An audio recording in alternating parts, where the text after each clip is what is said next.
Believe it or not, there was a time when homosexuality wasn't a political act, a time before it was considered the LGBT community, a time before it was a feminist issue. But does feminism really care about these people, or only when it suits them? We've got a wonderful show tonight, and tonight's topic is feminism and the LGBT community.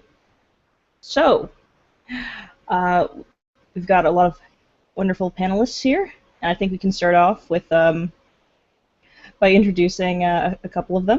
We've got we've even got a special guest or two. But I'm going to start out with introducing the lovely Hannah Wallen. Hey, Hannah. Hello. Struggling with the mute button as always. But I'm Hannah Wallen. I write Breaking the Glasses at breakingtheglasses.blogspot.com. And I also write for A Voice for Men and the Honey Badger Brigade and anywhere else that'll have me at this point. And I'm going to toss it back to you, Rachel. All right. We've also got the fabulous Karen Strawn, who gives no fucks at all. Hey, Karen. Oh, wait, I think she's... Dude, I'm eating my dinner. I had to write an emergency blog post prior to showtime, and that's what I did instead of cooking for my family. So now you're just going to have to do without me for the next 10 minutes. But you've made so many sacrifices, Karen. I do, and my children do. My hungry children. They sacrificed. Is that anything like Hungry Hippos, Karen? Well, except for that they don't actually look like hippos. Okay, good. They don't eat marbles. Yes, good. Good, because that would be bad. And all right. Well, anyhow, back to you, and I'm just gonna eat, and I'm gonna be low key for the next 5 or 10 minutes. And we've also got a wonderful individual, Oliver Campbell. Hi, I'm back, and if you missed the last episode of the Badger podcast, you'll realize that we all got married, so now I'm married, and I'm going to be on here pretty much regularly from here on out. I'm really glad to be here. It's so fun to get to talk to such fascinatingly intelligent people, and the audience here is just top-notch, amazing. I just love hearing what you guys have to say and getting to discuss these issues. If you don't know who I am, I'm a very, very vocal Gamergate proponent. Along with that, I am a fiction author and an endurance cyclist, and I'm just an all-around Renaissance man. What makes my cycling very interesting is that I suffer from a condition that is irregular for men my age, which is known as chronic pelvic pain syndrome. So every time I get on my bike to go ride, I'm in horrifying pain, and I've kind of turned into an advocate for people with chronic pain issues and so on and so forth. So I'm just really excited to be here, and I have a lot of experience to add to these conversations. So thank you for having me on again. Yeah, well, we love having you on, Oliver. And we've also got Ellison Tiemann, who may or may not be here because she has a serious, serious addiction problem to a new television show, which we'll eventually get to. I don't think she's even going to respond. I think she's that far gone. Anyway, we've also got our special guest, Danny Boy from Men's Rights. What's that officially? Hamilton? AntiMissAndrew.com. Oh, all right. Where the buck stops at AntiMissAndrew.com. All right. And Hannah, would you like to start the conversation we were going to have with Danny here? Or you could tell us a little bit about what you do, Danny. Yeah. Would you rather, Dan? Would you rather just explain it? Yeah, I can explain it. Sure. So, May 4th to 10th was Mental Health Week across Canada nationally, and this year they finally decided, hey, after 64 of them, why don't we pay attention to the people that are putting themselves in the grave about 8 a day in Canada? And I thought, seize the day for sure. So I had stickers made up. Men, almost 80% of all suicides are men. It's a factual statement. And I planned out a route from Dundas to Toronto, and I didn't stick straight to Dundas to Toronto. when I hit each city, I would kind of travel around throughout the city. I'd hit as many city halls as I could, and kind of put the stickers up and raise awareness. It was a bit of a long trek. Me and Jeb did it together, which was cool. He was right beside me for the whole thing, and there was a couple interesting kind of things. The people were fully supportive. 97% of them, it was uncle, brother, father, cousin, and there was about 3 or 4 stories where it was a female suicide victim. And of course, I expressed my condolences. It's a horrible, tragic thing to go through for any community, family, or workplace. But the fact of the matter is that guys are pretty much 80% of them in Canada, and when I look at the statistics globally in first world nations, that's pretty much holds true. So, like I said, the people were in their full support. It was the bureaucrats that were nasty and showed indifference, and not every city, but a lot of them. Also, oddly enough, after getting support from the Hamilton police, all of a sudden the support died off in Burlington, Oakville. I managed to catch up with some officers in Mississauga area, but it was unexpected. I didn't announce that I was coming through to talk to them or hand in some documents showing the suicide rates and what the walk was all about, what I was trying to raise money for, and I caught them off guard, and so that got caught on tape. And again, they showed the support, but I really have to question why I called out to I believe it was Oakville. It was met with deaf ears. As a matter of fact, they transferred me around to a couple of different departments, wrong departments. I'm looking for the media person, and they're transferring me over to investigations and stupid wrong departments. So either pretty incompetent at the Oakville police station, or it was intentional. I'm not really sure which. So Thursday night, after assessing the whole trip and trying to figure out what was going on, I said I got to turn the heat up a little more. So when I arrived at when I came up with the idea, screw it, do a hunger strike right there, front and center at Queen's Park, the Legislative Building, and we'll see how it happens. So there was there was one other thing that I wanted to take care of when I approached Queen's Park. Many of you may remember the rally for men and boys out back in 2013, May 28, 2013 at Queen's Park. Attila hosted it there. Well, we had a bunch of idiots who danced on the war memorial there when we were, when they were protesting us. So my first move, and actually Cafe joined in on this, our first move when we got onto Queen's Park property was to correct that problem and lay some flowers down at the memorial. I also laid a couple of stickers down, but I didn't stick them to the memorial itself. I just laid them under the flowers. And then I approached Queen's Park. I walked right up to the steps. We had called security before, saying, we're coming, sort of deal.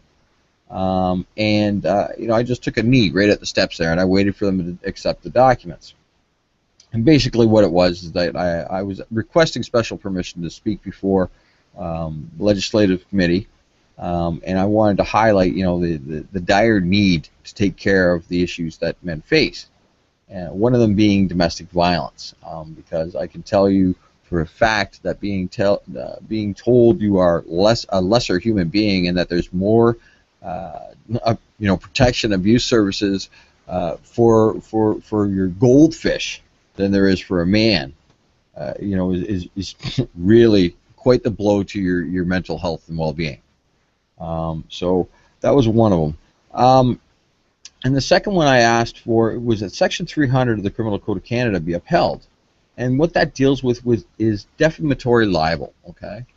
Defamation of character, and basically the gist of it is that if you put out information that is false, with kind of the intent to cause animosity and hatred towards that individual, then you're guilty of a crime, and really I would say rightfully so, because what can it lead to? You get a whole bunch of people making allegations about things, so and so's this, so and so's that. and it can really harm your ability to keep a job, have a job, find a job. So there is also another section, 301, but that's been struck down, and that is if you do it mistakenly. And I can understand that 301 being struck down because, it can happen, mistakes. So I can understand that one.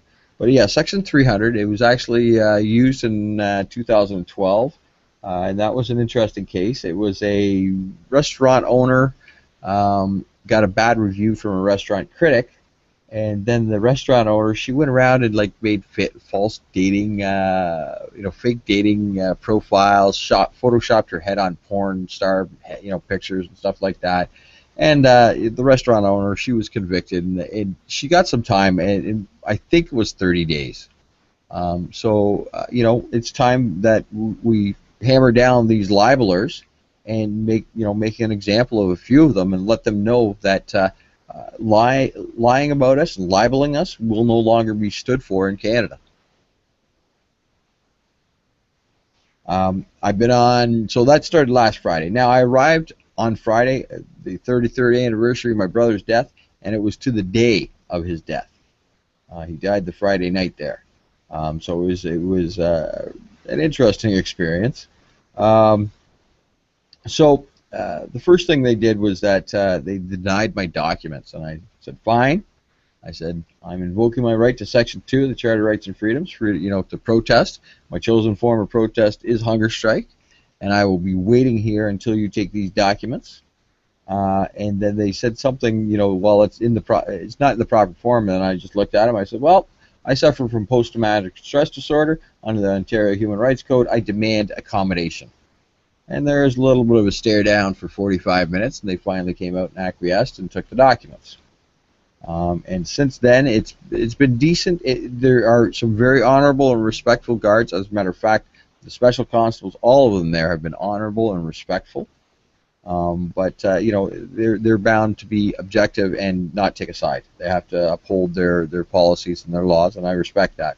However, I'm still sitting there day in and day out. I got my me and Jeb go down. I got my headphones plugged in if nobody's around. If somebody, if a tourist bus comes around, well then, I pop off the headphones and I start talking to people.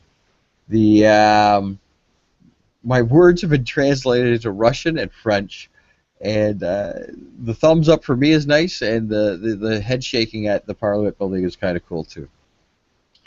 So has anybody from inside the Parliament building actually addressed your concern at all? Have any of the legislators come out to talk to you? Well, no. It seems like they would like me to go away. So they're just letting you sit out there and talk to people and continue to be visible and starve, but not actually addressing any of your concerns or doing anything. No, and they don't want to, because I put them in a nasty position. If they push it to the end, well, then they'll never get voted in again. All right, if I ended up taking the big dirt nap in a pine box over this on Queen's Park property, well, none of them will ever get elected again. The bad publicity for them is crazy. The other bad thing is that if they acquiesce to my demands, well, then they're kind of turning their back on patriarchy theory and feminism, and I imagine that will cause them some grief as well. And rightfully so. They bought into a boogeyman. Yeah, that does kind of put them in between a rock and a hard place. But what kind of potential resolution can you see coming out of this that would be feasible for them? Well, I have only two demands, okay, and that's it. The one is the shelter issue, and like I said, that puts men in the grave. You tell a person they are worthless. They are a second-class human being. The mental, the damage it does to mental health and well-being is nasty. And what I've asked for, they actually came out to me today and asked me, what will it take? And I said, if all three parties, the PCs, the Liberals, and the NDP, sign a contract saying they will get this done, that would be acceptable to me. And if and Section 300 be upheld. And I can think of one cheese-eating rat lady out in Vancouver that deserves it richly. Yeah, that's something else I want to point out. There are feminists that are actually spamming the hashtag I stand with Dan in opposition of this over the demand related to slander and libel, and equating calling MRAs rapists and rape apologists and accusing MRAs of advocating beating women with mere criticism in order to in order to make their complaints in the hashtag.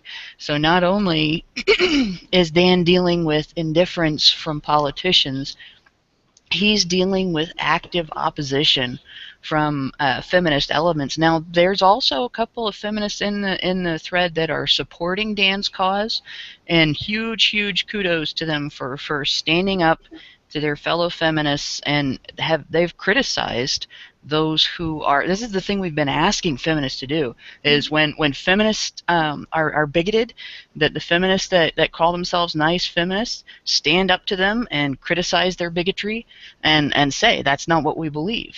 And there's a couple in there that are doing that, and that's really appreciated.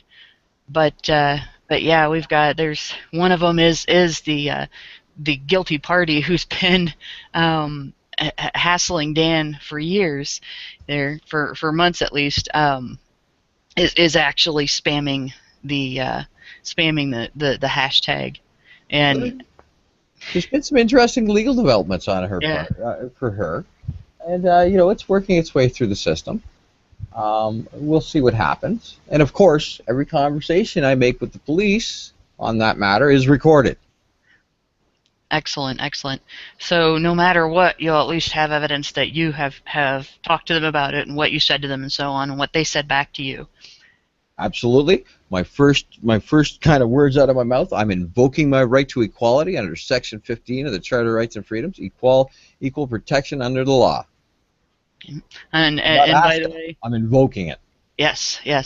Dan here is where I really got hammered home to me last year at the conference, the always be recording rule, that as soon as I got suspicious at Calgary Expo, I started talking to him about recording. So Dan, you get a little credit for being there with us in spirit, because it was what I learned from you that made me take that extra step to say, hey, we got to do this. So. Well, thanks. And by the way, you can find that under 183. If memory serves me, it's 183 of the Criminal Code of Canada, which codifies what is eavesdropping and what isn't. So as long as you're a party to the conversation in Canada, you can record. And I've done it to police. I've done it to the Attorney General of Ontario. I don't give a rat's ass. It's very important. I will invoke my rights, and I will use them, as I see fit. As a matter of fact, today, when I was walking back, I came across a because I am a girl campaigner, and so I just kind of stopped and, tossed a couple of things at her, and I said, first, I'm going to take offense to that because I am a girl. Shouldn't it be because I am a human? Right off the hop, right there. Well, you see oppression, blah, blah, blah. I said, oh, really? Do you think tyrants give a rat's ass whose back they break to get their oil, gas, and gold? Well, don't you know women? Blah, blah, blah. I said, I don't give a damn. They oppress equally. They don't care. All they want is the power, the gold, and the money. That's it. That's what a tyrant does. And then she started it with, well, they're oppressed in our country, in Canada here, too, and blah, blah, blah, patriarchy. I said, oh, you believe in the boogeyman, too? I can't talk to you, sir. I said, you're damn lucky I ain't recording right now, but I would if I wanted to. That is my right. And she just shut up and just, tried to move away. And if I wasn't kind of, a little tired, tuckered out, I would have started recording. Literally, I would have started recording. And I asked her at first, and here's an odd thing here that's going on that I found out, is that because I am a girl, tells their fundraisers, their street beggars, as far as I'm concerned, tells them not to go on camera and talk. Now, why isn't that? Why is it that they don't want their kind of quasi employees? I guess I don't know if they get paid or not. But why is it they don't want them to go on camera and talk? Is it that they're putting them out there with half truths that could be torn apart, or they're just putting ignorant people out there who don't know what they're talking about? And that's a good question. Of course, it could be both. It's a lot easier to get people to tell half-truths that can be torn apart if you keep them ignorant. Yeah, it was an interesting little exchange. Another thing that happened today was the teachers' union had a huge protest. You seen the one picture. I wasn't gonna risk taking more pictures because I did not want to offend them, sort of deal. I wanted to be kind of wanted to be non-confrontational. They had scheduled to have their protest there, so they had every right to be there, right? They scheduled it, so they got that space kind of rented out. Rent's the wrong word because it doesn't cost you money, but it's been set aside for them. So I just hung back, me and Jeb, and if people wanted to interact with me, they did, and I talked to them. It was cool. There was good responses. I got a few more signatures for the petition. They were taking of interest, but again, I did not want to push. I wanted to act respectful. That was their protest, and sure, that's fine. I'm not going to interrupt it and disrupt it, and act like a bashback idiot. Now, have you had any media attention at all from this? Not really. It's kind of interesting. It's like they know I'm there. I take pictures of them and I'll tweet them. Hey, City TV's here. Hey, such and such organizations here, and I'll take pictures of them, and it's like, hey, I'm right here, guys. But apparently there's more interest in a stray dog or something. Geez, what does that say about the Canadian media in regards to how they view men as I guess disposable utilities? It's pretty sad if they can actually they're right there and they can see you there and they're continually ignoring you. That's actually kind of obvious there. It's almost like a deliberate thing then. Karen, you had something to say. Yeah, it is a deliberate thing, and it's not necessarily about how they see you as a non-issue or a disposable or whatever. You're just inconvenient.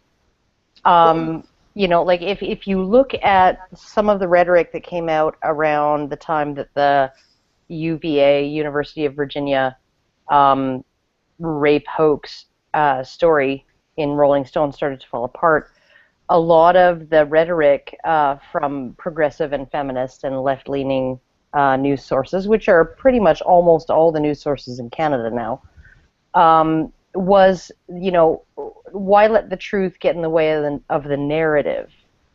And so, I mean, they're very devoted to the narrative. So I don't know whether it's that they notice you. Right? They absolutely do. They don't see you as that invisible anymore.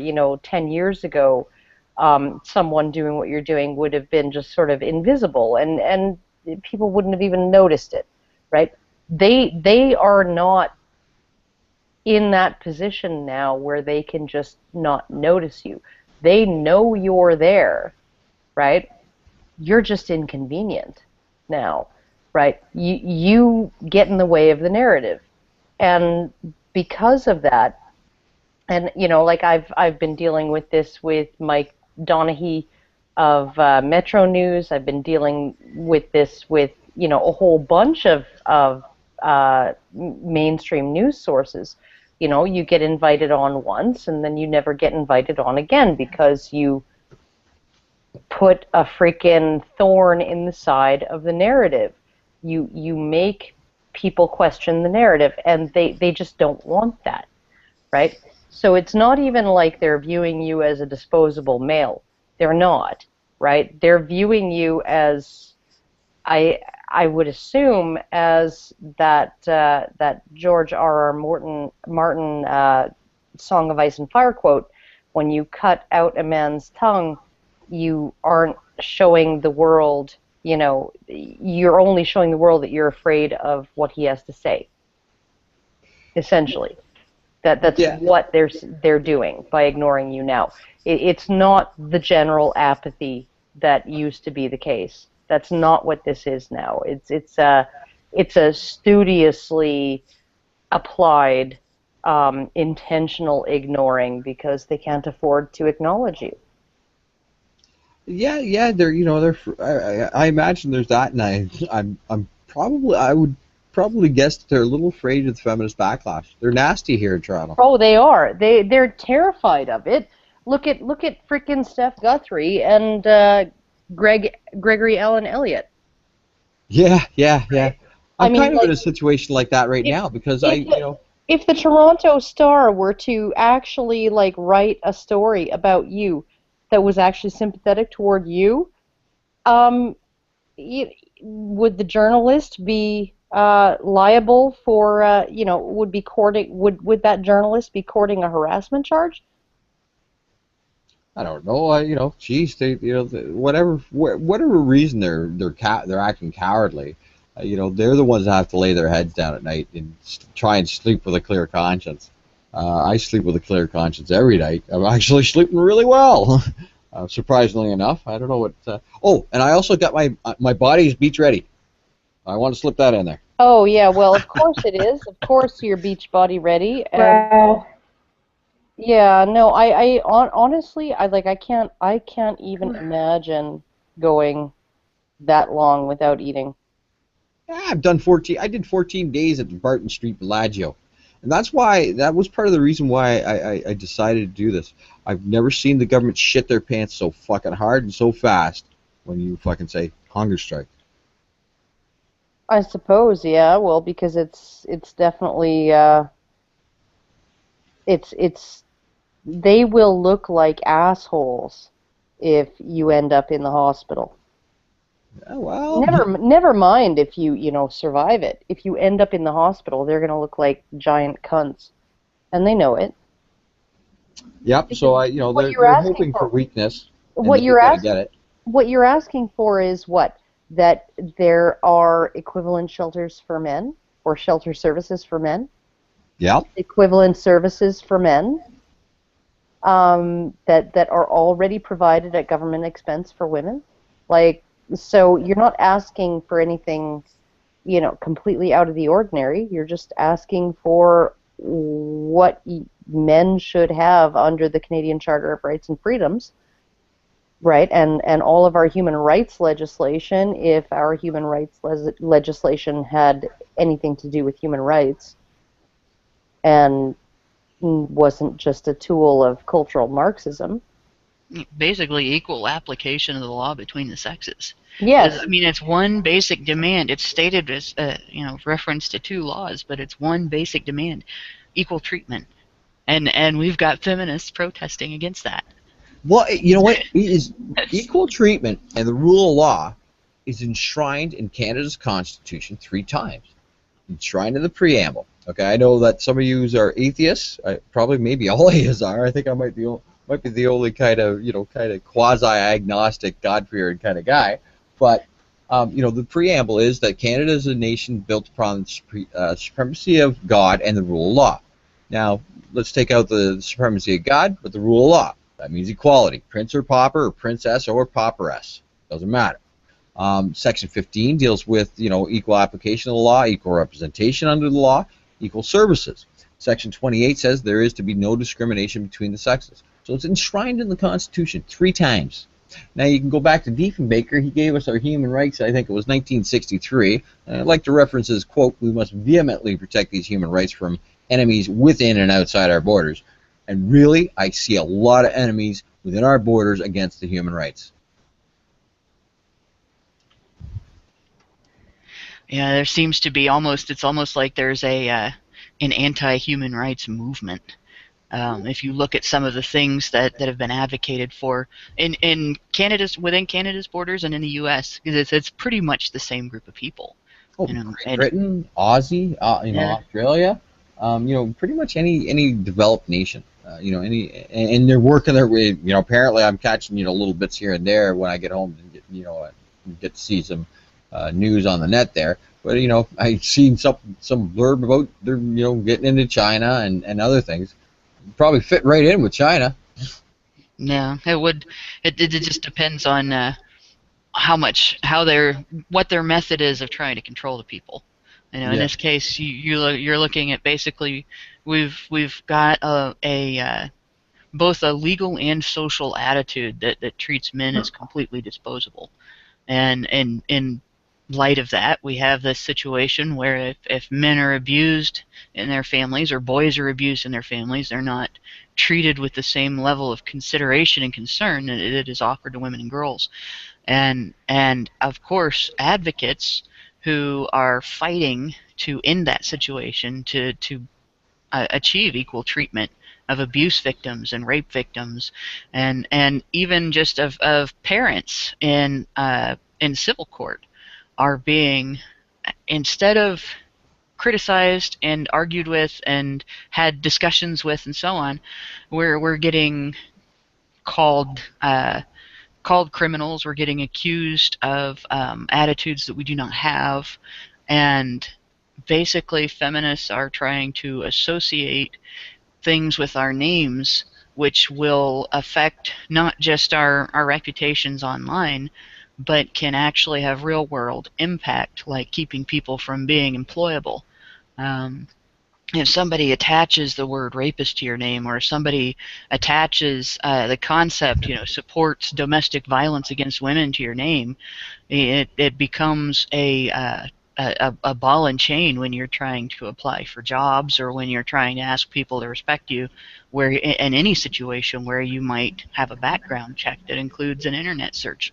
And employers are starting to do that more and more now. They Google search your name and see what comes up on the internet, what you've posted on social media, what's been posted about you on social media, and so on, before they consider you for a position. And the more prestigious the position, the more likely somebody's gossip like that is to affect your job prospects. So this is not simply, a lot of the people that are criticizing Dan for this in the hashtag are making it out to be him making a mountain out of a molehill. First of all, this is not a molehill, because it can have such real world impact. And second of all, they don't really understand the difference between criticism, which involves saying, "Oh, you're incorrect, and I think you're incorrect because fact, reason, and logic," and slander, which is, "Well, I don't like what you just said, you rape apologist. I don't like what you just said, you're for beating women," or worse, "Hey, this guy over here said X, he's supporting beating women," to another person, which is happening quite a lot. Well, you know what? They can call me any name in the book they want. Okay, asshole, fuckhead, jerk, whatever. That's fine. But when you start making allegations that I've committed crimes or I support heinous crimes, go fuck yourselves. Now it's real and serious. Well, and especially when instead of simply saying it to you in conversation, they are telling other people that.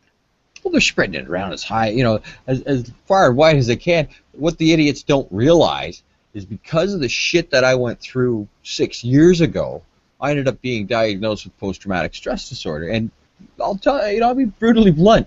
When you're sitting there in jail and all of a sudden they, say, "Well, we're going to move you up to the 4th floor and let the range know that, hey, you're a rat." And they start coming up to your door with the golf pencils, and they wrap they take a piece of paper and they they wrap it in the seam between two golf pencils. So when they stab you, the first golf pencil stays in you and keeps on doing damage as you writhe around on the ground in pain. So there's a little bit of an interesting effect that goes on.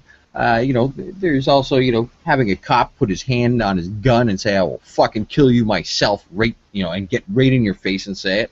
I pointed out Sergeant Lars there, 499, right in the fucking courthouse, saying he'd take me out back and beat the living shit out of me.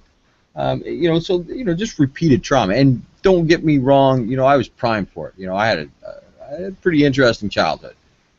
Brother, bad suicide there, bad divorce between the parents, and some other odds and sods that I'm not going to get into. But I was primed for, repeated trauma set me up for. That was just the straw that broke the camel's back.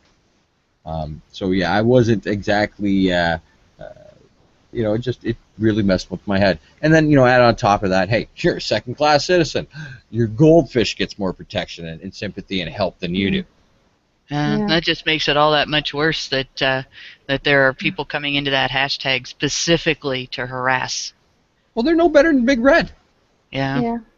Go ahead, just, and like I said, everybody, just retweet them, let them be known for their words, let the world know. That's it. That's all you need to do. Thank you for coming on, Dan. Oh, yeah, so time much. to go? All right, here, guys. Well, I mean, thank you so much for coming on. I appreciate coming on. Keep strong there, guys. Don't worry. 7 days in, I did 14 days already. I know my body. It'll be good. You guys take care. Make sure to fight the good fight, Cal Expo. You're nothing but a bunch of cowards and idiots, as far as I'm concerned. Take care there, honey badgers. Thanks ever so much. Wonderful talking to you. Bye for now. Be safe, Dan. Thank you. Yeah. And don't forget, everybody, that is a hashtag I stand with Dan.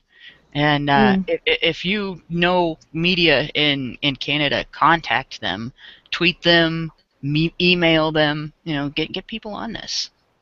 Yeah, please. Do whatever you you think you need to do to get their attention. Definitely. And Dan is gone. Well, we've got several different news stories, and we'll rush right into those. I warn you that it's going to be a little bit of an interesting sort of sandwich situation, because on the one hand, we've got some really great stories about some good news. Hold on a moment. Apparently, I pulled up the wrong link. One moment.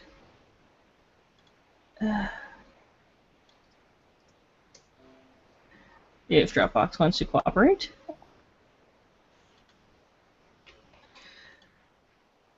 All right, but hey, Karen, you still there? I'm still here. What do you think? Like, I ate dinner and then I passed out? What the fuck? Like, No, I didn't. I was late. Okay. You want to talk to them about our solidarity? You want to talk to them about our solidarity? Our solidarity. Will we get this together? I'm just going to read the blog post I wrote. Yeah. It's not long. Last Sunday, City TV news reporter Shauna Hunt was pranked by several not-so-gentlemanly gentlemen who shouted, "Fuck her right in the pussy!" into her mic as she was attempting to tape a segment. Fuck her right in the pussy is a bit of a fad lately, the modern-day equivalent of rabbit ears or streaking across a football field. The entire thing began with an unfortunate gaffe during a live news broadcast in the U.S., where a correspondent on site talked about, unaware that he was being recorded and broadcast, was talking about, "Yeah, I'd fuck her right in the pussy. I'd fuck her right in the pussy." Anyway, this phenomenon has been a bit of a plague for on-site reporters, both male and female, for the last year or two. However, according to typical media spin, it's being portrayed now as sexual harassment against women and a degrading of all things female, instead of as the goofy, sophomoric, and yes, inconvenient potty humor it is. What makes it funny is the fact that it's offensive, and if the above reporter that I referred to had been talking about his morning bowel movement on a live broadcast, young men would be running up to reporters' mics and shouting, "I pooped so much corn!" This isn't about sexism. It's about the thrill of shouting something completely inappropriate in a situation where it will be guaranteed to annoy. It's silly. It's childish. It's unadulterated fun. It's every fantasy I've ever had while sitting in a Ukrainian Catholic church listening to a eulogy that was more about berating the living for not attending church enough than it was about honoring the deceased, of standing up and yelling, "I have a butthole, and my butthole and I are out of here. Who's with me?" And yes, I have had such fantasies. Don't be judgy. Of course, the tragedy of this entire debacle is that a somewhat innocent man was punished for the collective crimes of thousands of fucker right in the pussiers. This man, Sean Simoes, didn't even shout the verboten phrase, only explained to Ms. Hunt that he found it hilarious and that he respected it as a new installment in a long series of pranks people pull when they're in the mood to channel Tourette syndrome. and he got fired from a very lucrative job for defending a prank. And yes, fuck her right in the pussy is immature. That's the whole point of it. What it isn't is sexual harassment or degrading to women. If anything, it's mocking the hapless reporter who started the entire thing by being completely boneheadedly inept. Anyway, the honey badgers are not amused by the fact that this man has been fired, and yet here we are again asking for your help. We'd like you to send us video clips of you saying, "I fucked her right in the pussy," totally deadpan or silly or shouting melodramatically in I Am Spartacus-esque style, or all three, to us so we can put together an I Am Spartacus-esque montage to show solidarity for this man who somehow managed to become the whipping boy of the professionally outraged, not even for shouting "fuck her right in the pussy" into a reporter's mic, but merely for saying he thinks it's funny. I'll update this post with suggestions for different variations on the line, such as "a gentleman never kisses and tells," but yeah, I fucked her right in the pussy. And if any of you can enlist Milo Yiannopoulos in this endeavor, I would be honored beyond belief if he saw his way to contributing a clip. Fuck her right in the where? Ew. Upload clips to Google Drive and send the links to girlwriteswhat@gmail.com. Please help raise awareness for this injustice. Whether shouting "fuck her right in the pussy" is legal or not, this man did nothing illegal. What he did do was arguably 100 times more benign than Sharon Osbourne describing the actual castration of an actual human being as quite fabulous. And last I checked, she still has a job. This is not a stand against censorship. It's about this man who has been collectively punished for crimes not his own because he dared to say he found "fuck her right in the pussy" amusing. Well, you know what? I find it amusing. I am Spartacus. Are you? Thank you, Karen. Thank you, Karen. I think it's really important that we stand up for this man and that everyone knows that I fucked her right in the pussy. You know, I totally fucked her too. Right in the pussy. Yeah, but that was just the start because, man, we moved on to some seriously freaky shit after that. Holy crap. I can't even say it. I can't even say it on the radio. But just let me just say it begins with an A and it ends with an L. You don't even want to know what I did. Like, honestly, I totally fucked her right in the pussy as foreplay. I love this job.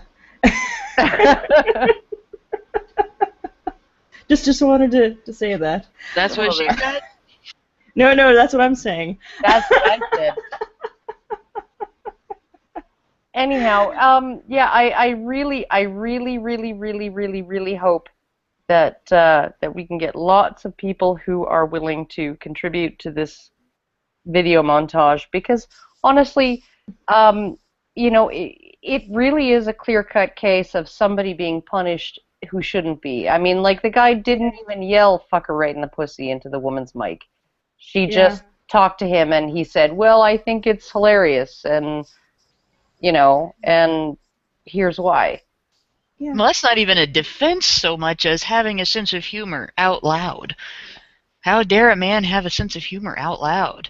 Well, and what like, kind of society do we live in? Like I said, it's not misogynistic because, like I said, if that reporter who'd started the whole thing off with his ineptitude had been talking about taking a shit, right, then everybody and his dog would be running up to reporters and yelling, "There was so much corn in my poop," right? Like it's just about, you know, saying inappropriate things or doing inappropriate things in those situations, like making rabbit ears behind your prom date's head when the picture's being taken, or streaking across a football field, or whatever, or yelling, "Lick my butthole, lick my butthole, lick it, lick it, lick it," in the middle of a sermon at church. And it's not like picking which on... is what I threatened. I threatened my boyfriend because he was talking for a while about, like, maybe, you know, you need some church, woman, right? and I was like, if you drag me into a frickin' church, right in the middle of the sermon, I'm going to stand up and start yelling, lick my butthole, lick my butthole, lick it, lick it, lick it, lick it, lick it. Impromptu exorcism. But you know, it's not like harassing reporters that way. And when I say that in quotes, quote harassing, unquote, because it's not real harassment. No. It's not like that's new. I mean, when we were in high school, there was if you had a reporter standing in front of a news scene, a scene where something has happened and they're talking about the event that took place or the disaster that's going on or whatever, you always saw people getting into the background of the picture and doing silly things. And there's videos all over YouTube of people getting into the background of these pictures and doing silly things. And some of them, I'm sure people would consider some of them obscene. You know, there's people in the background pretending to hump the backside of the reporter and stuff like that. It's just juvenile stuff. And for this guy to get fired for laughing at one such juvenile prank out of hundreds, thousands maybe, that are in existence is beyond ludicrous. It's almost unimaginable.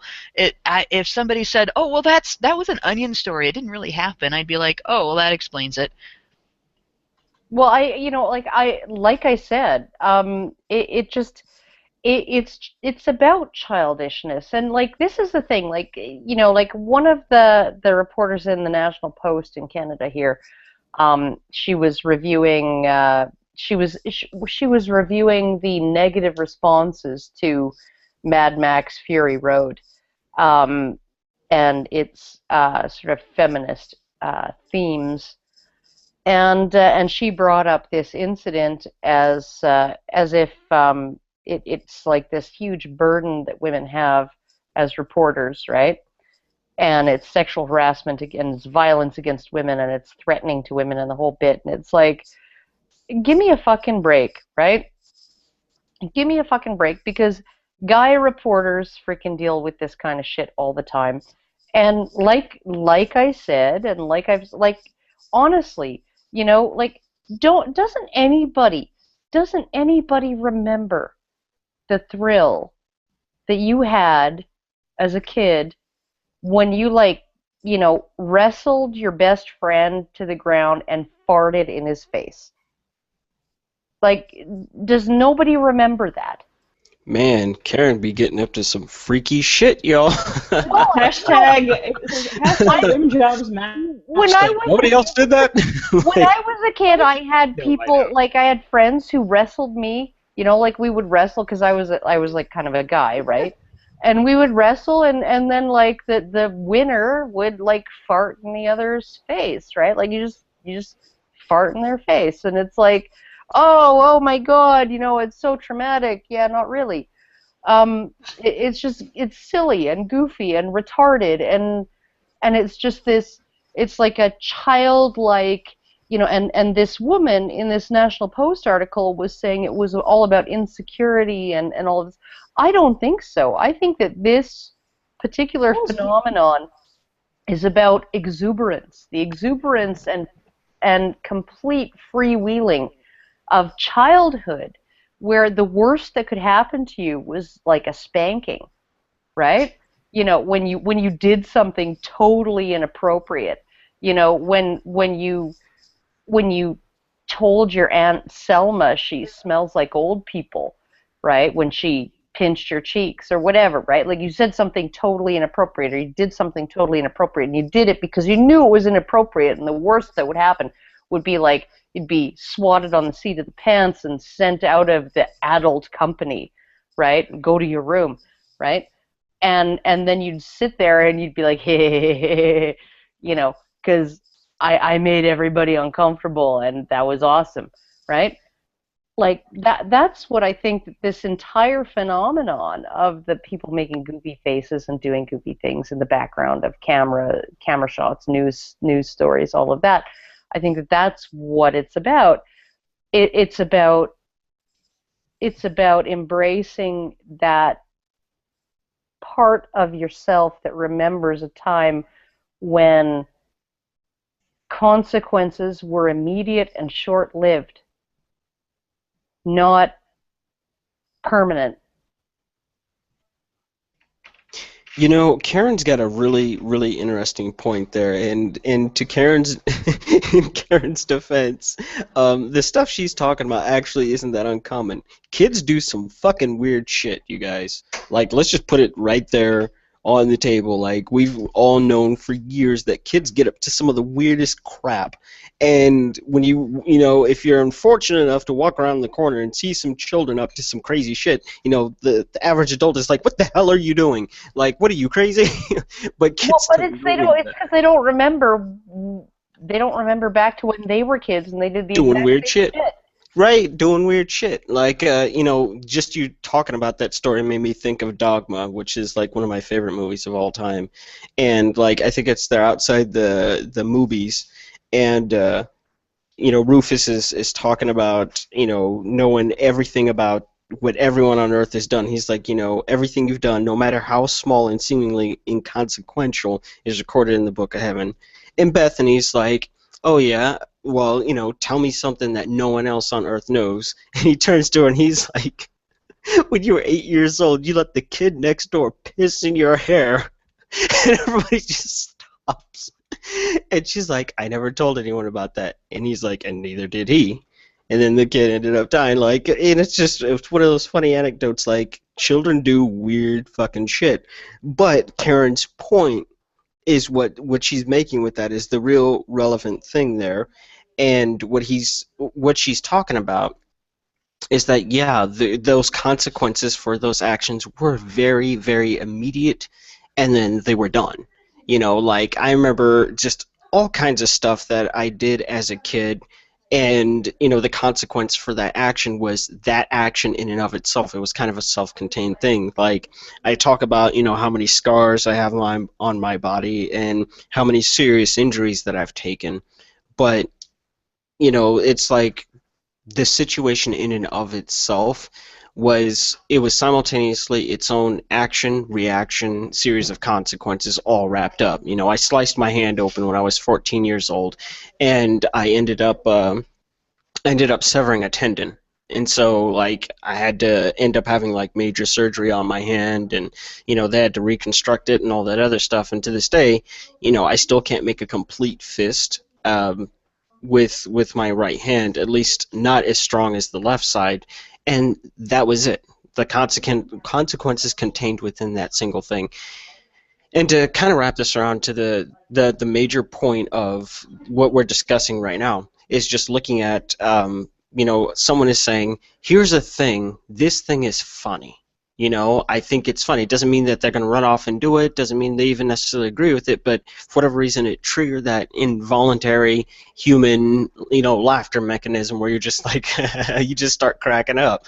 I mean, it's the same thing we all just experienced. Like, Karen's all like, yeah, somebody just would go and fart on someone's face, and you can't help but laugh because the thought of that thing is fucking hilarious. That's why. Yeah. But it makes me think about Chris Rock talking about how he won't play colleges anymore. You know, like, he's just like, these kids can't even handle basic humor and things like that. And it kind of reminded me of what he was talking about with, you know, people beating each other. He's like, you know, God, I'm trying to remember how the line goes. And he's like, you know, I would never in my life hit a woman. I would never, ever, ever, ever in my life hit a woman. But he's like, I'll shake the shit out of a woman. And he's like, you know, there's a reason to hit everybody. Just don't do it. There's a reason to kick an old lady down a flight of stairs. Just don't do it. Nobody's above getting their ass kicked. And I was like, yeah, fuck yeah, that's fucking hilarious. Because the thought of just watching someone kick an old lady down a flight of stairs is fucking hilarious. Oh, man. But it doesn't mean that's something you go do. Bill Burr, I think, said it best, you know, like, no reason to hit a woman. There is no reason to hit a woman. No reason, you know, like, you know, I can come up with 17 right now, just off the top of my head. You could wake me up from a drunken stupor, and I could come up with, like, 9, right? How about this? How about this? You know, you fall in love with a girl, you ask her to marry you, you marry her, you know, you buy her a house, you work every day, she looks after the house, right? One day you come home, she's fucking your next door neighbor, serves you with divorce papers, now you're sleeping on a futon, right? And still paying for her to live in the house with the guy she's fucking. There's no reason to hit a woman in that entire arc of a story, right? You just don't do it, right? It's but there's just plenty of there's reasons. difference. Oh, yeah. There's a Right? reason to kick anybody's ass at some point. Just don't There's do a it. difference between the action and the thought of this thing. Like, you know, I'm sure almost everyone at some point has had to turn to someone and say, you know, I will just knock you the fuck out. I will just hit you so goddamn hard that your children will feel it. Just, oh, you know, where did that come from? But it doesn't mean you fucking do it. And that's the thing. Just today, I threatened to rip my 12-year-old's arm off and beat him with it. Right, because this is exaggeration. It's hyperbole. These people don't have any nuance and understanding of They really don't. They don't even understand what humor is. That can sum this up pretty well. That kind of exaggeration and that kind of humor actually got me out of a lecture. I don't even remember what I did. I was a little kid at the time. But my dad was so upset about it that he went into lecture autopilot. Like, I know you've all seen parents do this, and as parents you may have done it. Go into lecture autopilot and you just can start throwing out phrases and you know, so on. If you ever do that again, I'm gonna this, and I can't believe this, and you know, and so on. And he went back to college for a minute, and he goes, and if I ever catch you doing anything like that again, I'm gonna kick your butt up between your shoulder blades. And I got a mental image, and it was in cartoon form of this kick, and it had sound effects and everything. You know, the little girl's butt goes up between her shoulder blades, and her legs are like 6 feet long, and she's really short on the top. And I giggled. And of course, you know, the parents, especially like the whole dad voice. Do you think that's funny? But instantly, he saw it too, and I could see on his face the gears turning. She's laughing because she pictured it. Now I'm picturing it. And, like, that was in. No more lecture, no more. I completely forgot what I was in trouble for. He forgot what I was in trouble for. And we just sat there and laughed for, like, 20 minutes. Like, every time one of us would stop, the other one would start giggling. Yeah. Oh, yeah. That happened to me plenty of times as a kid where it's like, you know, you realize that your parents are human when you do something so fucking stupid that they can't even help themselves but laugh at how stupid you are, and you're sitting there like, on that. Actually, you look at your kids and you're like, guys. you look at I just want to say best laugh I ever had with my mom was when I read aloud to her a crack.com article called 6 Reasons Why Homemade Porn is a Worse Idea Than You Think. And we literally injured ourselves that day. I think she ended up with a hernia. She might have had to have her gallbladder removed. I can sum this up pretty well, actually. I think I know exactly why this is fucking funny. It's not just the imagery. It's the fact that our culture has become this sort of outrage culture, where you say anything that is even remotely offensive, everybody overreacts, and they call in the fucking National Guard, and they freak the fuck out, and that is hilarious.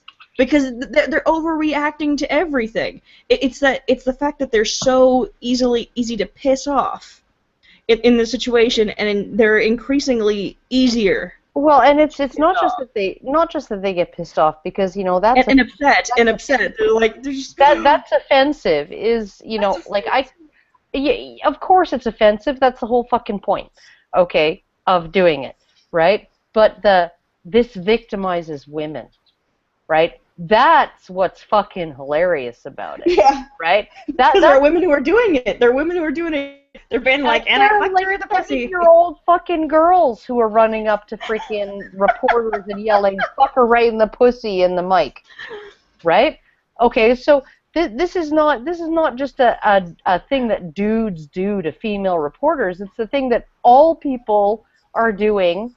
You know, it's become a meme. It's become a freaking thing, a trend, like a freaking phenomenon.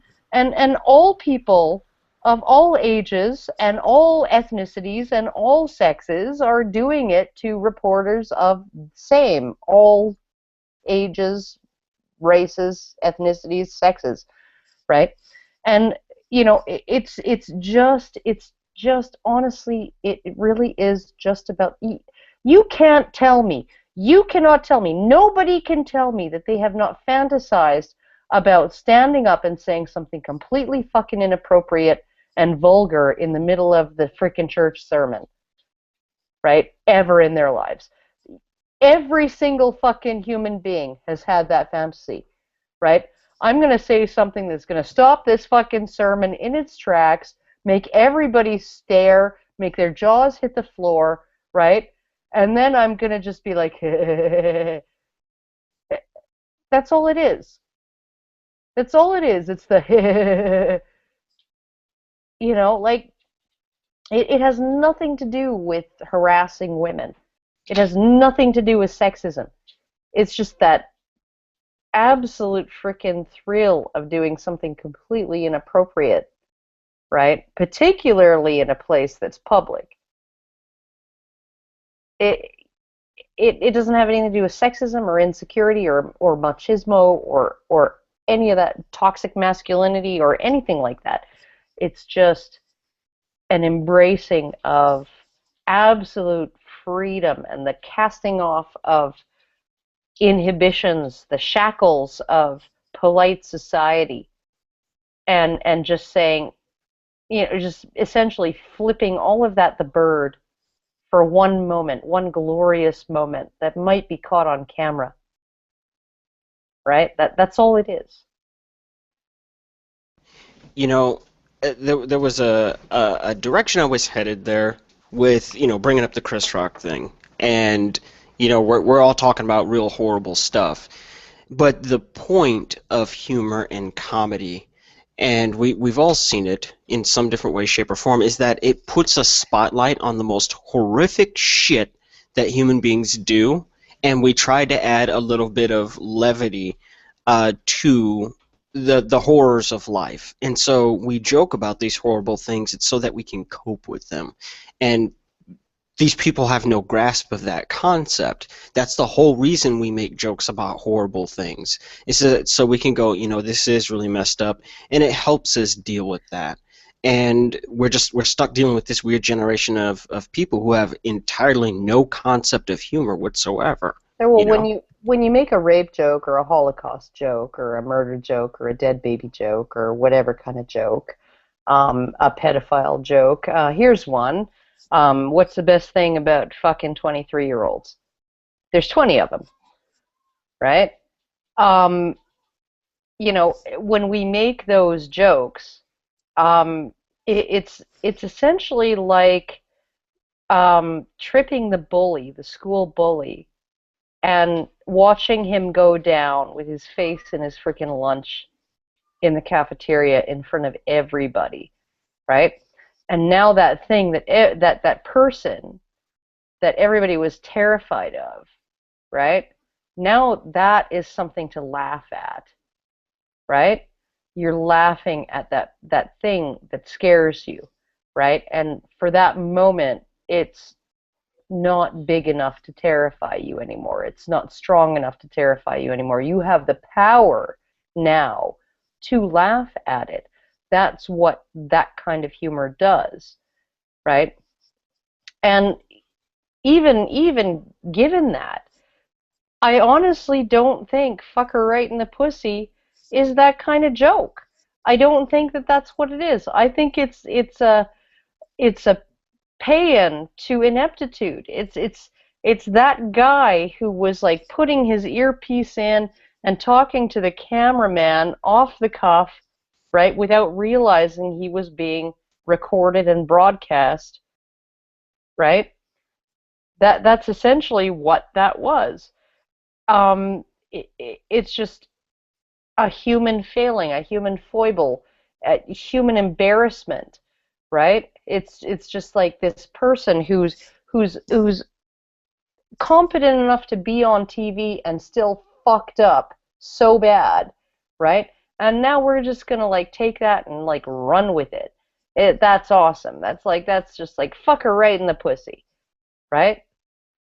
Like that's what that is. It's not even a dark humor thing. It's not even a rape joke. it's just essentially saying, you know what, that guy said this by accident, now I'm going to say it on purpose. Alright, well, we need to move on. We've got so much shit. Serious shit, Karen. Alright. Alright, we're going to move into the sad stuff. So it's kind of a bit of a sandwich. I promise there will be better stories. Oh, sad? What the fuck? Well, it's important. It's important to mention this. Okay. All right. Veteran commits suicide outside of VA. 2 days ago, a veteran, Thomas Michael Murphy, age 53, took his own life with a handgun in a parking lot outside a Veterans Affairs office in Phoenix, Arizona. In his suicide note, he mentioned that his arthritis had been getting worse, and thanked the VA for not treating it. He also mentioned that he could no longer afford to pay the rent on his single-bedroom apartment in the bad part of town. That same day, he'd been evicted from his apartment and appeared to his neighbor as if he'd been crying. Quote, "With the arthritis in my left hip, sleeping is often difficult, and I now cannot do most of the work I used to do. I cannot stand on my feet for more than an hour without massive doses of painkillers, and now I cannot put a camera on my shoulder and operate it successfully for any amount of time. In TV, it's often 14 hours on your feet. Also, VA wants to take my painkillers away from me because of what some hillbillies do with it illicitly. Thanks for that too, VA. Not that I can afford them anyway." Unquote. The Phoenix VA had been one of many involved in the VA administration scandal last year involving poor management, long wait lists, and falsified documents, which led to the wrongful deaths of 40 veterans, making Thomas Michael Murphy just one in a long list of men and women that the Phoenix VA did a disservice to, leading him to make the ultimate sacrifice. But the question is, how many more will die waiting for the care that they so desperately need? Sorry. And I guess discuss, because this is just really sad. I'm just wondering when feminists will declare him a domestic terrorist like they did with Thomas Ball. Yeah, it's pretty disgusting, the response that feminists have to male suicide. They're saying in the I Stand With Dan thread that male suicide is attributable to toxic masculinity. This situation, it clearly demonstrates that it is anything but. Okay, you know what? A man who is in pain, who needs pain medicine, and his caregiver, the only caregiver he can afford, because he is disabled from serving his country and from aging, has taken away basically his lifeline to being able to function. This is actually an issue. I don't really talk about this much, but this is an issue that is very dear to my heart, because I have some people close to me who are chronic pain patients with severe and profound levels of pain, who are being targeted for this kind of behavior as well, this kind of yanking their medical treatment because they're expensive and because there are other people who the organizations can point to. And part of the reason for this, really part of the reason for this, is lazy prosecuting.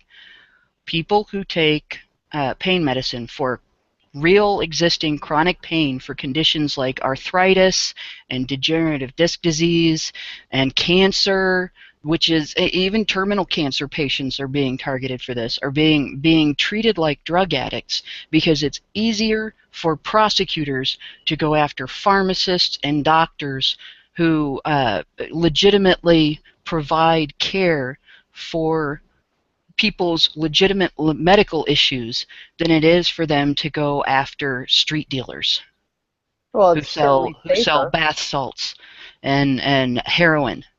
It is easier for them to rack up convictions and then campaign. I got a lot of drug dealers put into jail by taking away your medical treatment and your prospects for actually living in comfort and being able to continue to work to an older age than it is for them to get the guy who's pushing heroin on teenagers on the street.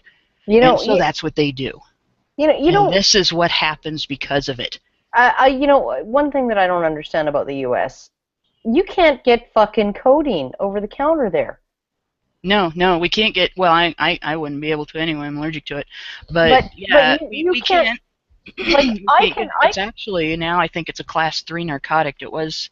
I can I go to don't think it my was I before. can go to my pharmacy, right, and say, I'd like some Tylenol with codeine, and they'll take my healthcare number, right, and they'll enter me in the system, and it's a province-wide system to make, and they keep tabs. They're like, okay, like 100 tablets in a month, that's enough, right? And but essentially they'll, like they will give me 100 frickin' tablets of T1s, no problem, as an adult, right? And if I wanted to, I could send every one of the 4 adults in my house to go do the exact same thing. I could get 400 freaking tablets of T1s every month, right? No problem. And Canada doesn't seem to have fallen into a state of anarchy from codeine addicted citizens. So You know what? that's If anything, there's a little less diarrhea going on. well. And here's the thing: if you look at the drug war in the United States, here is what we have done. We have just like Prohibition did. We have created a gang culture that is centered around organized criminal activity and disorganized criminal activity. And because of it, we have not just adult men dying, but children dying in a gang war, basically, between the police and various gangs and drug dealers and so on. We have new drugs created over the last 20 years because people couldn't use previously existing drugs legally. There would be no meth. I don't believe there would be any meth. There would be no bath salts. There would be none of this crap if people could smoke pot without fear of being arrested. Yeah. And those are the 2 biggest achievements of the drug war, is that the deaths and the new drugs that are worse than the old drugs. There has not been a good achievement. In fact, we've lost a lot of good cops. We lose our good cops, and we have a situation where cops who may become jaded in the force because of what they see on the street are more tempted to cease being good cops, or pushed into circumstances where they are really pressured to cease being good cops, simply because of what they're seeing in the streets and what they're experiencing as essentially soldiers in a war against the American population by the American government. And yeah, Rachel, I'm not sure if that's how that drug's pronounced. I've only seen the name in print, but if it's crocodile or crocodile, it makes your skin rot. And that's when, again, like I don't approve of the use of heroin. I think it's stupid to use heroin, but making it illegal and making it harder for people to acquire simply has led to the creation of that drug, which eats your skin from the inside. Well, but heroin was essentially methadone for morphine addicts. Yeah. I mean, well, heroin is an artificial opiate that was designed by doctors who were treating morphine addicts who were returning from the Second World War, right? It was essentially a drug, a placebo drug that was designed to get these addicts off of morphine. Right? And there's oh my methadone, goodness, which was a step-down drug for heroin, but which also can be used to treat severe chronic pain. Well, and when it is, the person taking it is really given a rough time by the government. Well, and my stepson was, I don't generally talk about this, but there, when he was found, when they did the autopsy, they found a whole bunch of different drugs in his system. One of them was methadone, and the reason he had so many different drugs in his system was because he went to a bowl party. Yeah. So you see the situation pretty much it is almost unilaterally. I mean, it impacts women too. You know, there are women involved in the drug war. There are female cops. There are women involved in drug dealing and so on. And there are also women who are denied their medication because the government is stupid and doesn't trust doctors to monitor their patients' health. And in fact, after Obamacare passed, one of the new things the American government has done is reclassify a whole bunch of drugs that previously were not considered narcotics, to call them narcotics and reclassify the narcotic drugs, the ones that were considered narcotics, a step up from where they were, so that now people who are receiving treatment for things like gout, people who get migraines, everybody's being monitored. If you have any kind of pain management system where you're taking anything besides aspirin or Tylenol or ibuprofen over the counter, you're being watched. And your pharmacist is being hassled both by your government and your insurance company. And that's the storm that fell on this guy, in addition to his being evicted, where they took away his pain medicine because they don't consider it important for people to have a level of comfort that allows them to function. And the fact is, the people that are writing these laws and making these policies have no clue. They don't have to live with it. They don't have to watch their friends and family go through it. And they don't have any compassion for the people that do. All they care about is how things look on paper and how much money they can make from it. All I know is that the first time my 12-year-old had a migraine, he was 10, he was lying on the floor, puking his guts out and screaming. That was a lot like my first one. It lasted a week. His We didn't know what it was. His lasted about 16 hours, and I fed him some Gravol, when I got home. And then 20 minutes later, I fed him some Tylenol with codeine. I gave my 10-year-old a narcotic, and that was essentially what allowed him to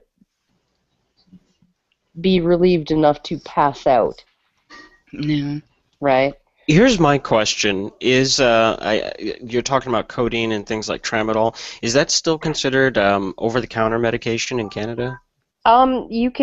You have to ask the pharmacist for anything with codeine in it. You can get T1s without a prescription, but they do keep track. You have to show your driver's license or give your healthcare number, and then it's a province-wide network that's all interconnected, so that you can't go from one pharmacy to the next, right? And just get like 100 pills a day.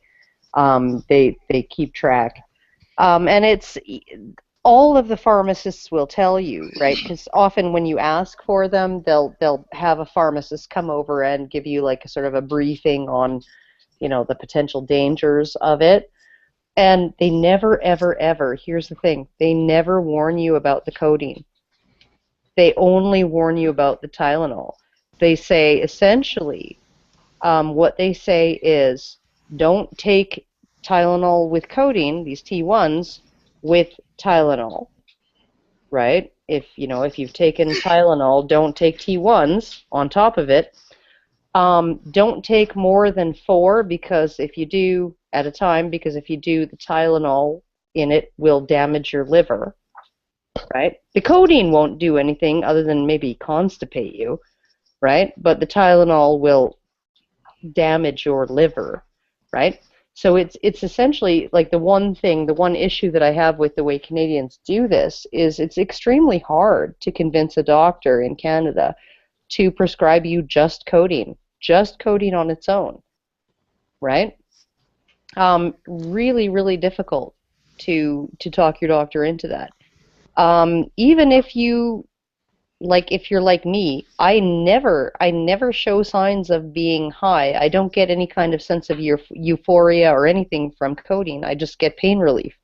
I'm fine to drive. I'm completely sober, right? I can take a lot of it and not have any kind of high from it, right? It just relieves my pain.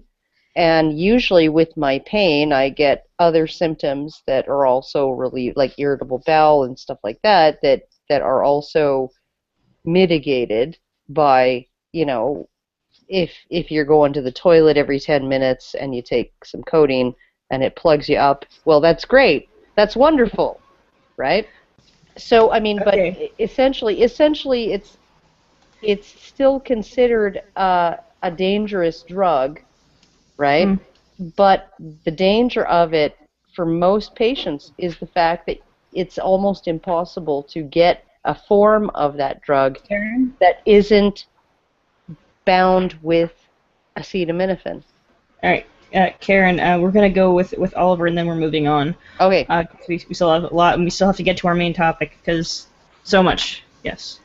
You know, the reason I wanted to comment on this so much is that, again, like I said, I've experienced a whole lot of stuff in my life, and I am currently experiencing this very thing that we have been discussing, this topic regarding, pain medications and access to those things.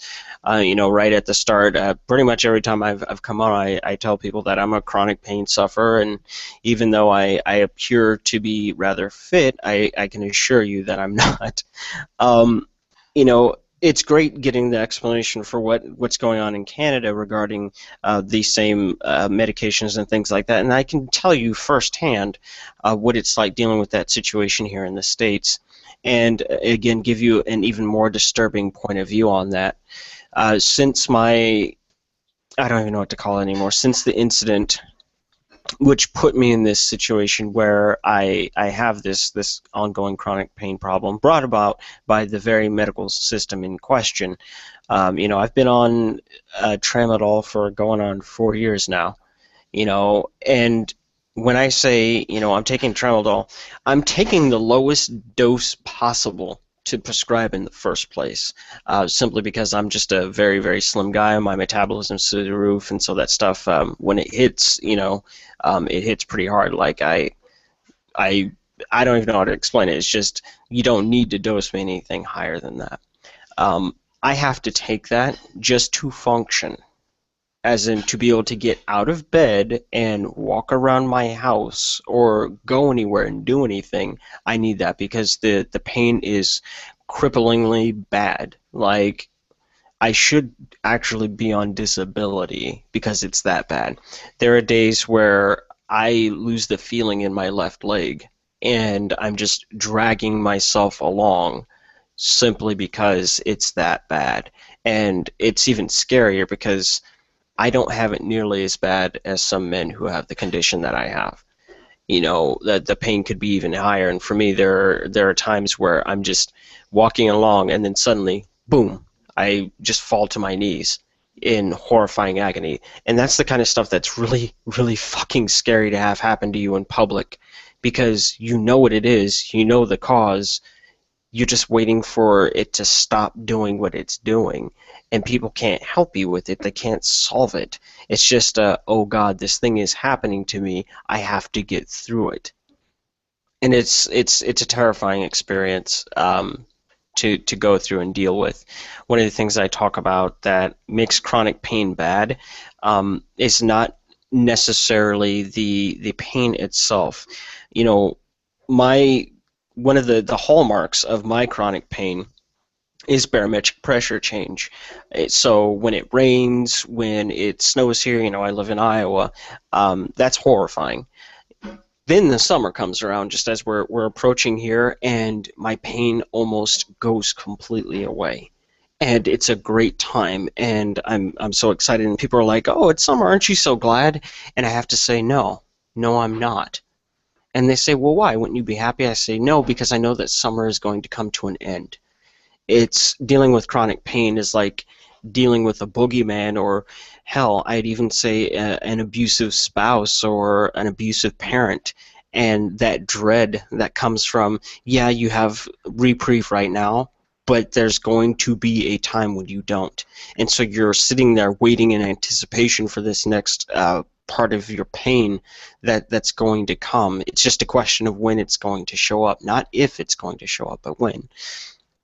When I started taking that tramadol, to hold myself together, it was still very just regular, legal, could be prescribed by a doctor.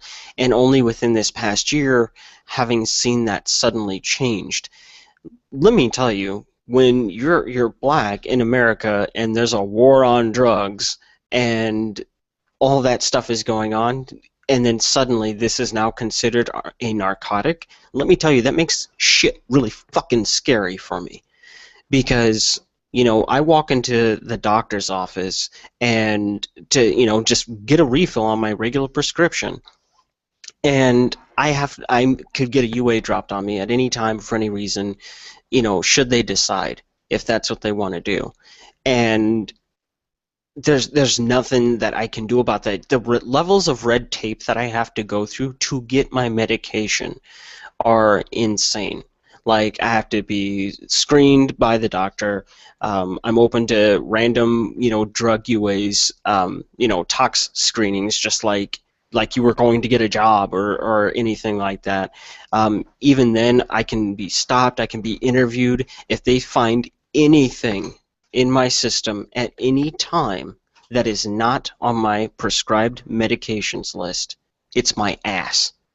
And when I say, like, I had to go through and sign like 20 different, forms just to receive this very, very low-grade medication.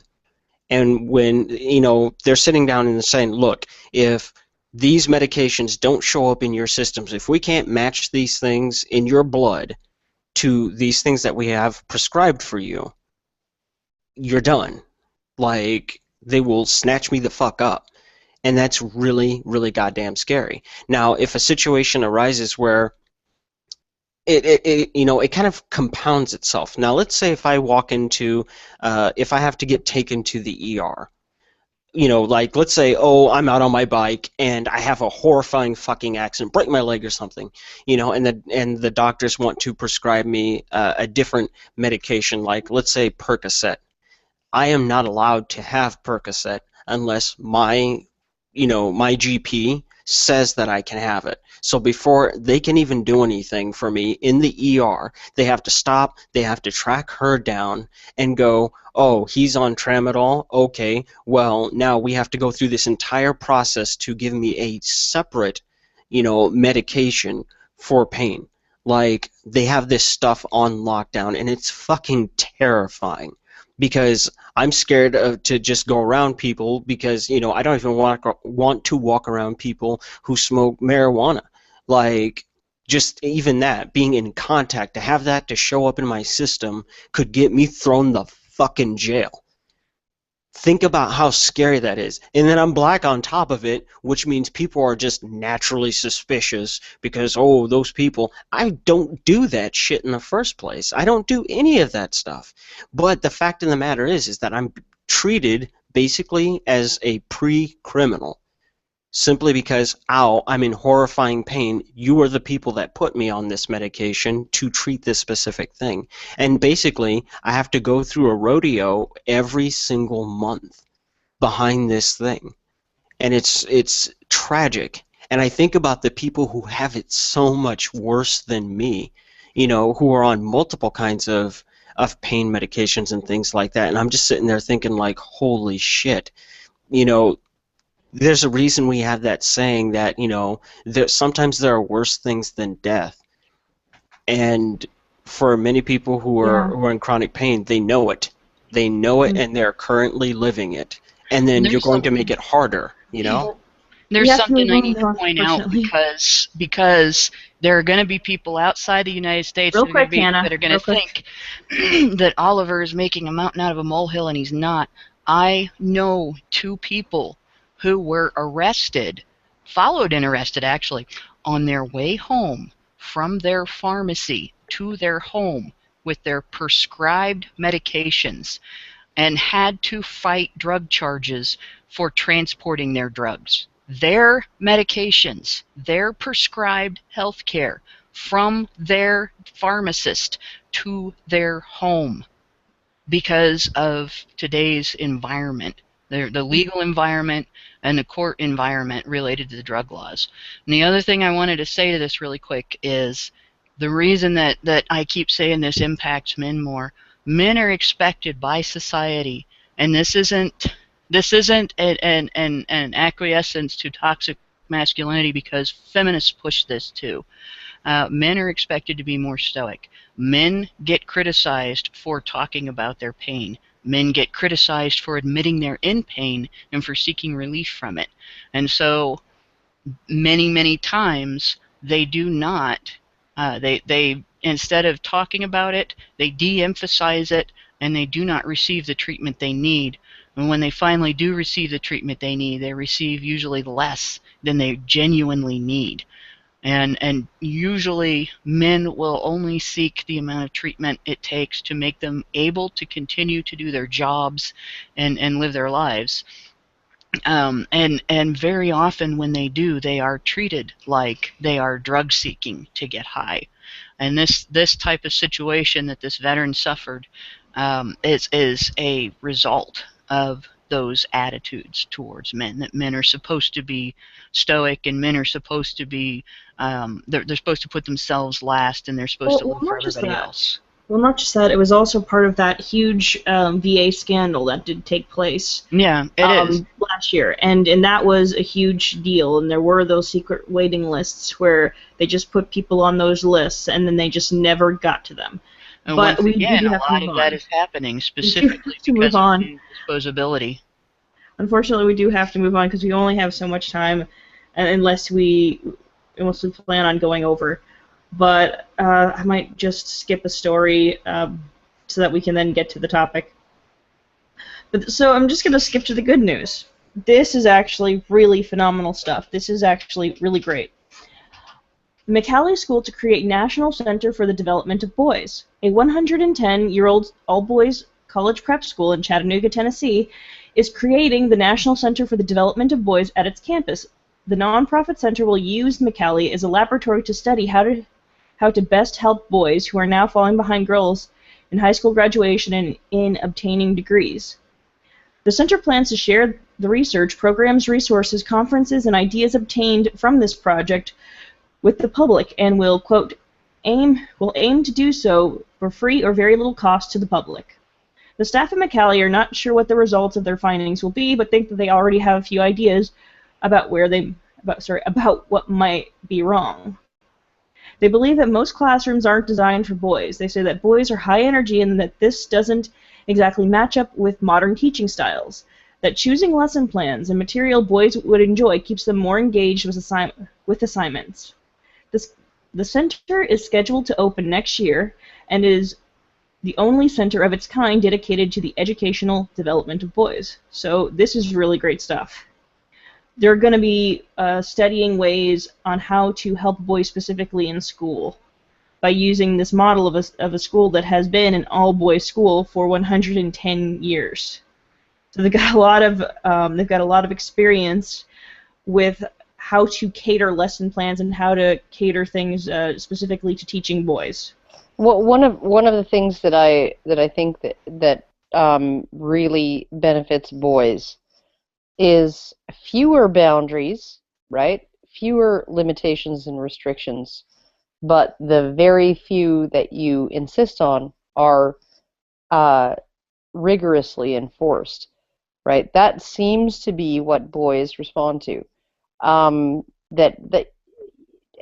what women seem to do, and they found this with mothers, with female parents, is they put out lots and lots and lots and lots and tons of boundaries, and then just kind of are really lackadaisical about enforcing them, and then eventually the child, it's sort of like that pigeon experiment, right?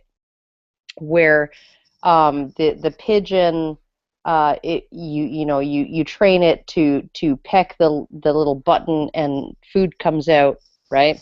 and you train one pigeon that you peck it every time, and every time you peck it, if some food comes out, you train the next pigeon that every second time you peck it, some food comes out, and you train the third one that every time you peck it, it's completely random, right? Whether food's going to come out or not, right? Could be the next one, or could be like 100 pecks from now. Sometime food might come out. And then what they did was they stopped the food, right? And the first pigeon, right, as soon as the food stopped coming, it stopped pecking, right? The second pigeon, it pecked for like, I don't know, 5-6 times, and then it was like, yeah, fuck this shit, it's not coming, right? But that pigeon that was set to random, it just kept pecking forever because it was random. You never know. You never know whether that next peck is going to make the food come out, right?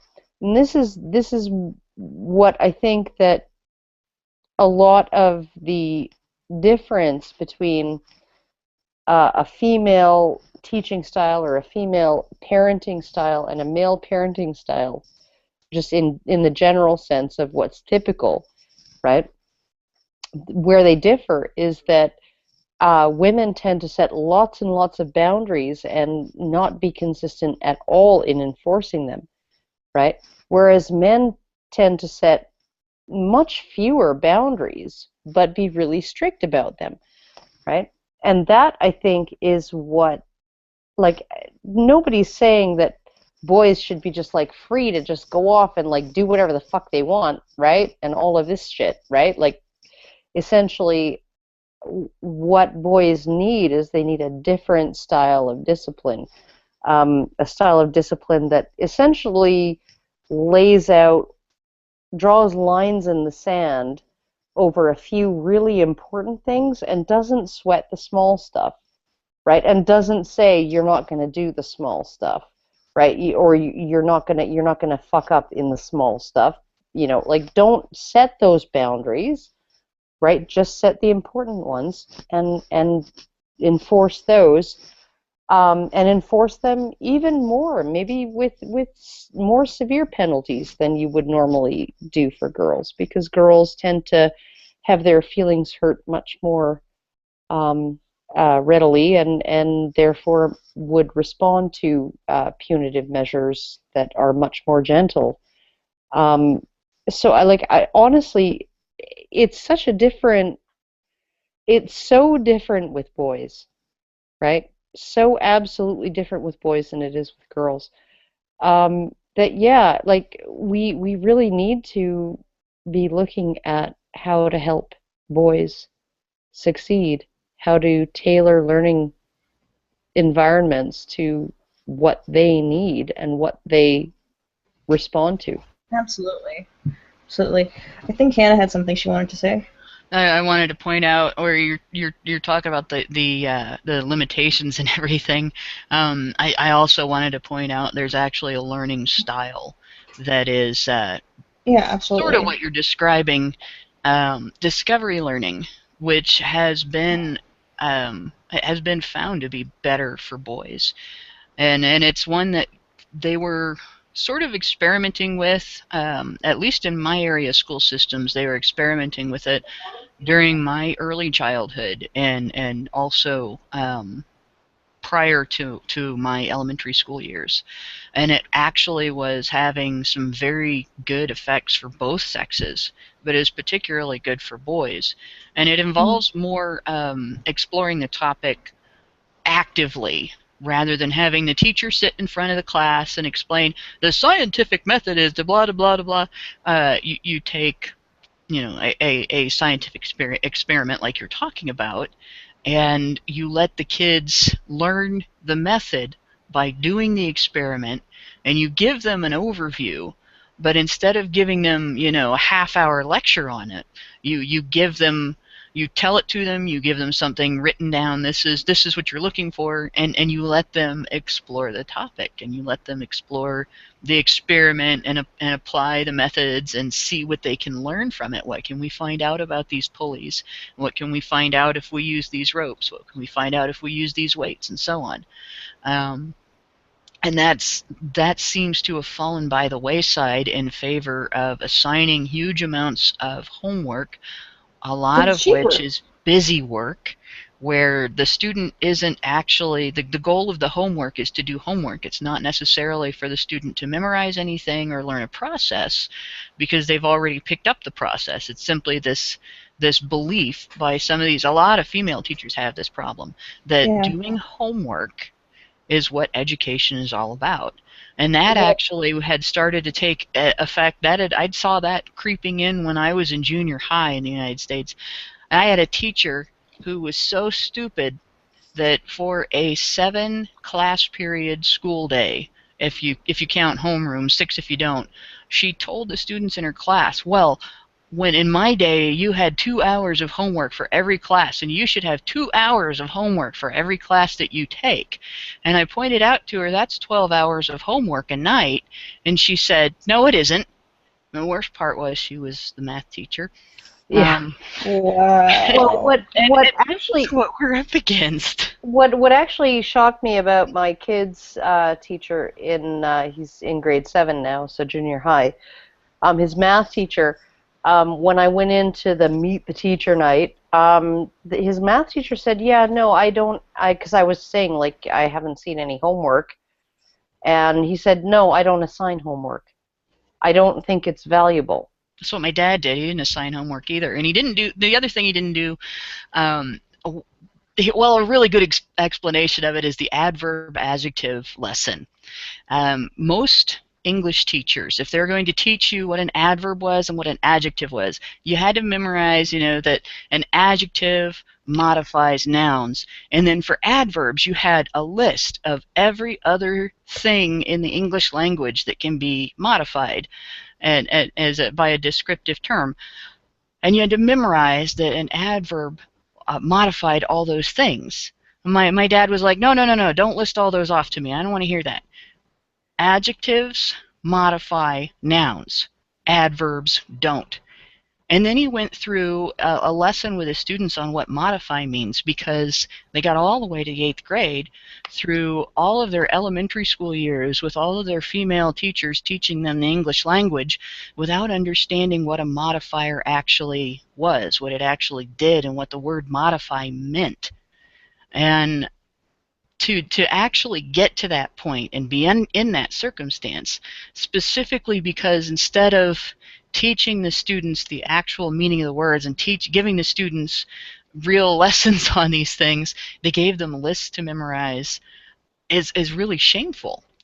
Well, but that was a simplistic way that he taught that. Oh, it's essentially the difference between what you were saying about the teaching the scientific method, right? Essentially, you can teach a scientific method to a child by allowing them to learn it themselves. No, I was using this scientific method when I was 5 years old, and I came up with the hypothesis that the hot coals in the backyard couldn't possibly be recent because I hadn't been gone long enough for my father to have had a barbecue. And so I tested them and discovered I was mistaken. To the 3rd degree. and then we learned that butter isn't as good for a burn as the old wives' tale says that it is, and ice water works much better. Yeah. Yeah, I think I hear that it's not ice water necessarily, but you want to gradually cool it off, so you don't want it to be as shockingly icy, but you do want to. I don't know. Let me put it this way. My mom wrapped my foot in ice after we got back from the doctor, and it healed faster than anything I had ever seen that was to that that level. I was a cook for 5 years, and so I've had my share professionally, right? My share of burns, and ice is the absolute best thing for not just for stopping the burning process, but also just for relieving the pain. In fact, there was one time, and any other cook, any other person who has done cooking will know that you use a volcanic stone, a volcanic porous stone to clean the flat top grill, right? So you pour oil all over this hot grill, and then you scrape it with this stone, right? And my thumb slipped off of the stone one day and dragged through the 350-degree oil. Jesus Christ. Yeah. And so it literally, my thumb, the side of my thumb was so blistered out that my thumb was almost twice as wide as it normally is. Jesus. Yeah. And I slept with my thumb, kind of my arm propped over my head, sitting in a glass of ice water, because that was the only way that it didn't hurt. Okay.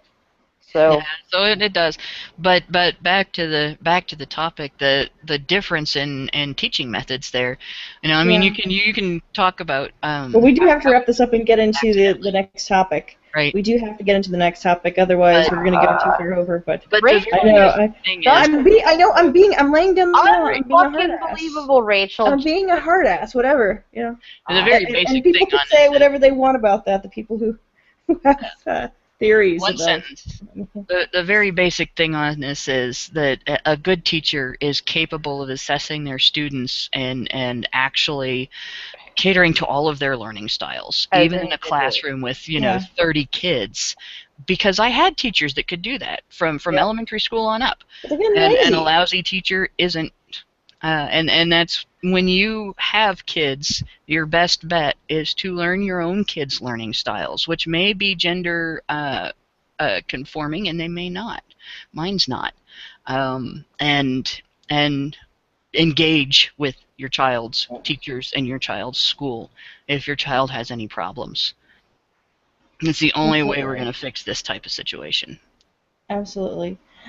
And but yeah, they've gotten pretty lazy about this sort of thing, and that's what I think that they're probably going to find with these studies, and I think it's going to be great. I'm surprised that they waited this long to form this kind of a center anywhere. But I think we need to move into the topic and talk about how feminism has pretty much co-opted the LGBT into their own Gaytriarchy. Yeah, the Gaytriarchy. There we go. We're thinking about you, Milo. Oh, I'm so Milo, my Super Saiyan, flaming gay dude. I would totally fag hag all over you. I absolutely would. I'm essentially your fag hag, and not really, but you know what I mean. And if you could contribute a clip to my little project, I would be forever grateful. And will Senpai notice you, huh? Milo.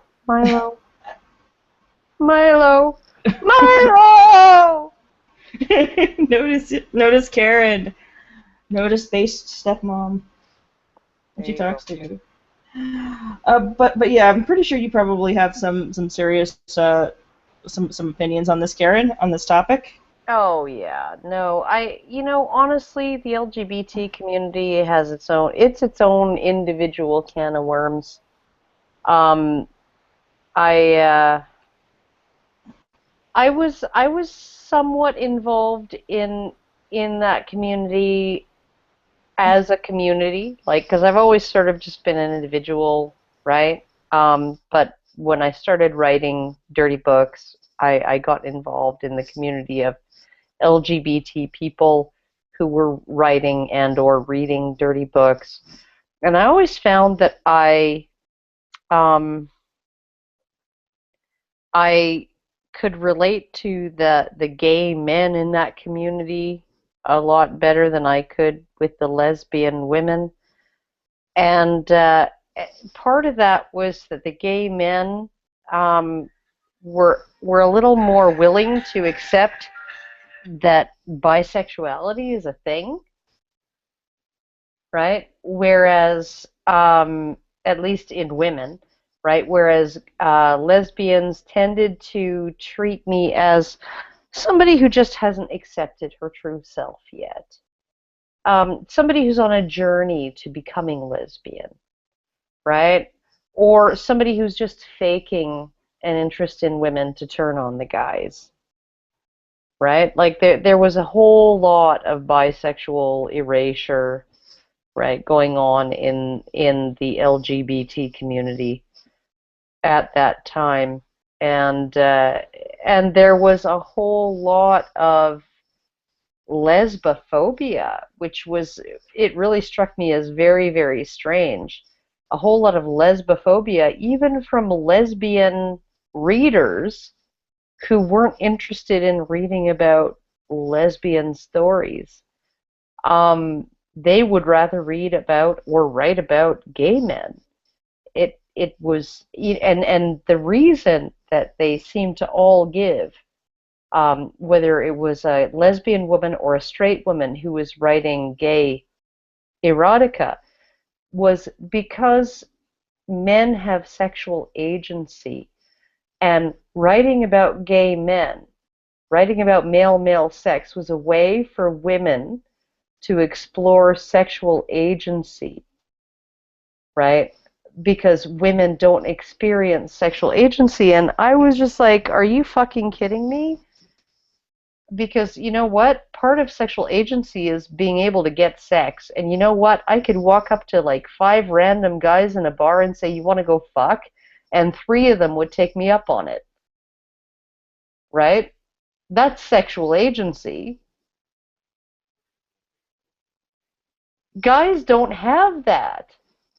Right? So I mean, these women were, they were stranded in this mindset of female objectification, of women being acted upon rather than being actors, of never being the person who goes up to a guy and just whispers a little dirt in his ear and says, yeah, you want to go fuck, right?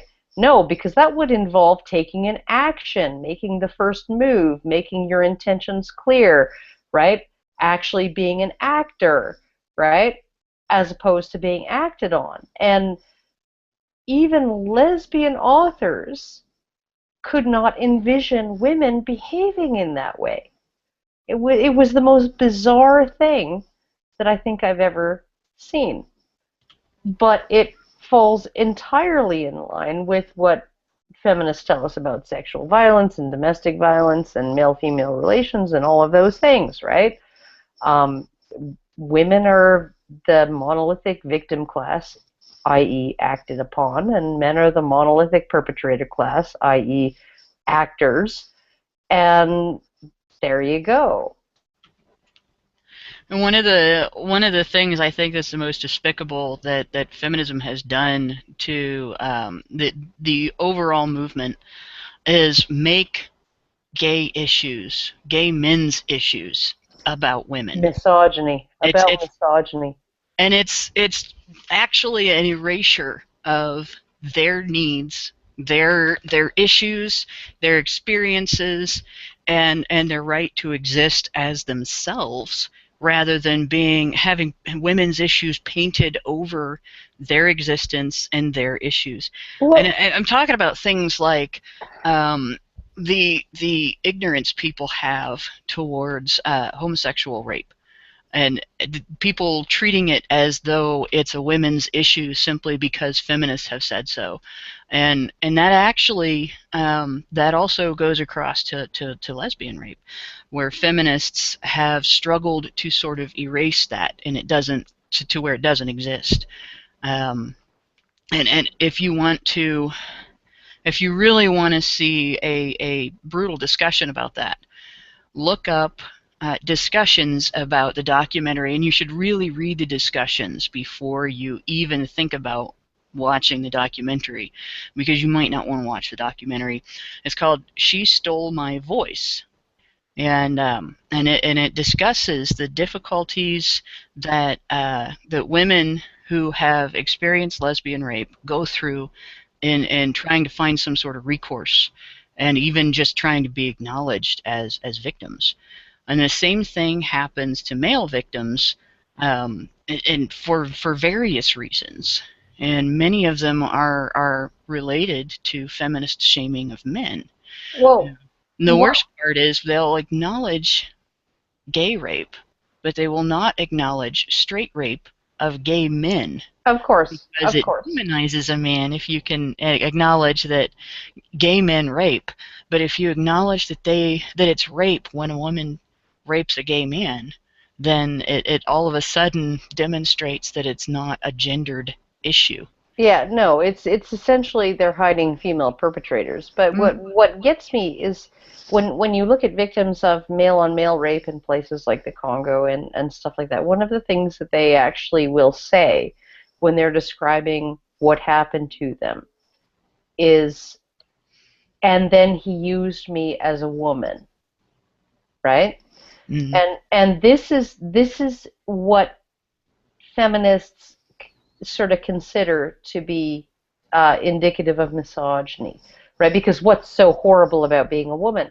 Well, you know, when you're a man, you're a man. You're not a woman, right? And so being told that you're something you're not, even if you feel like that thing that you're being told you are, right, is more valuable to you than a man, right? It's still you're being stripped of your identity, right? And the other thing about it, that's essentially what it is. You are being stripped of your identity. You're being called something you're not.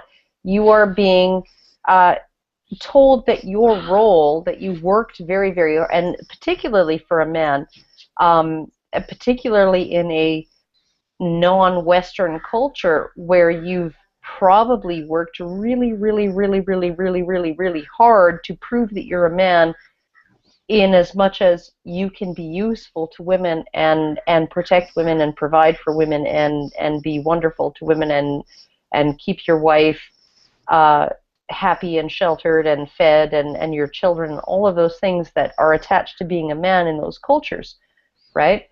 And then with a single act of coercive sex, right, be told, now all of that you did, right, to prove that you are a man, that's all gone, and you're a woman. I'm using you as a woman, but I'm not valuing you as a woman. I'm not pedestalizing you as a woman.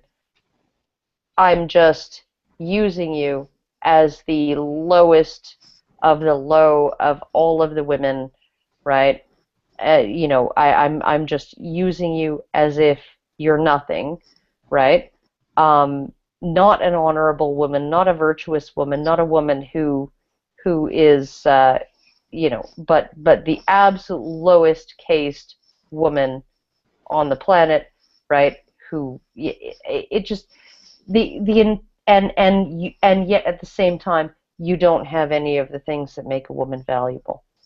And you also don't have the victim status that a woman would have. No, of course, if because that's she went through this. And this is the thing, like, feminists have placed a value on victim status, whereas everybody has previously in the sort of industry that has formed around sexual violence and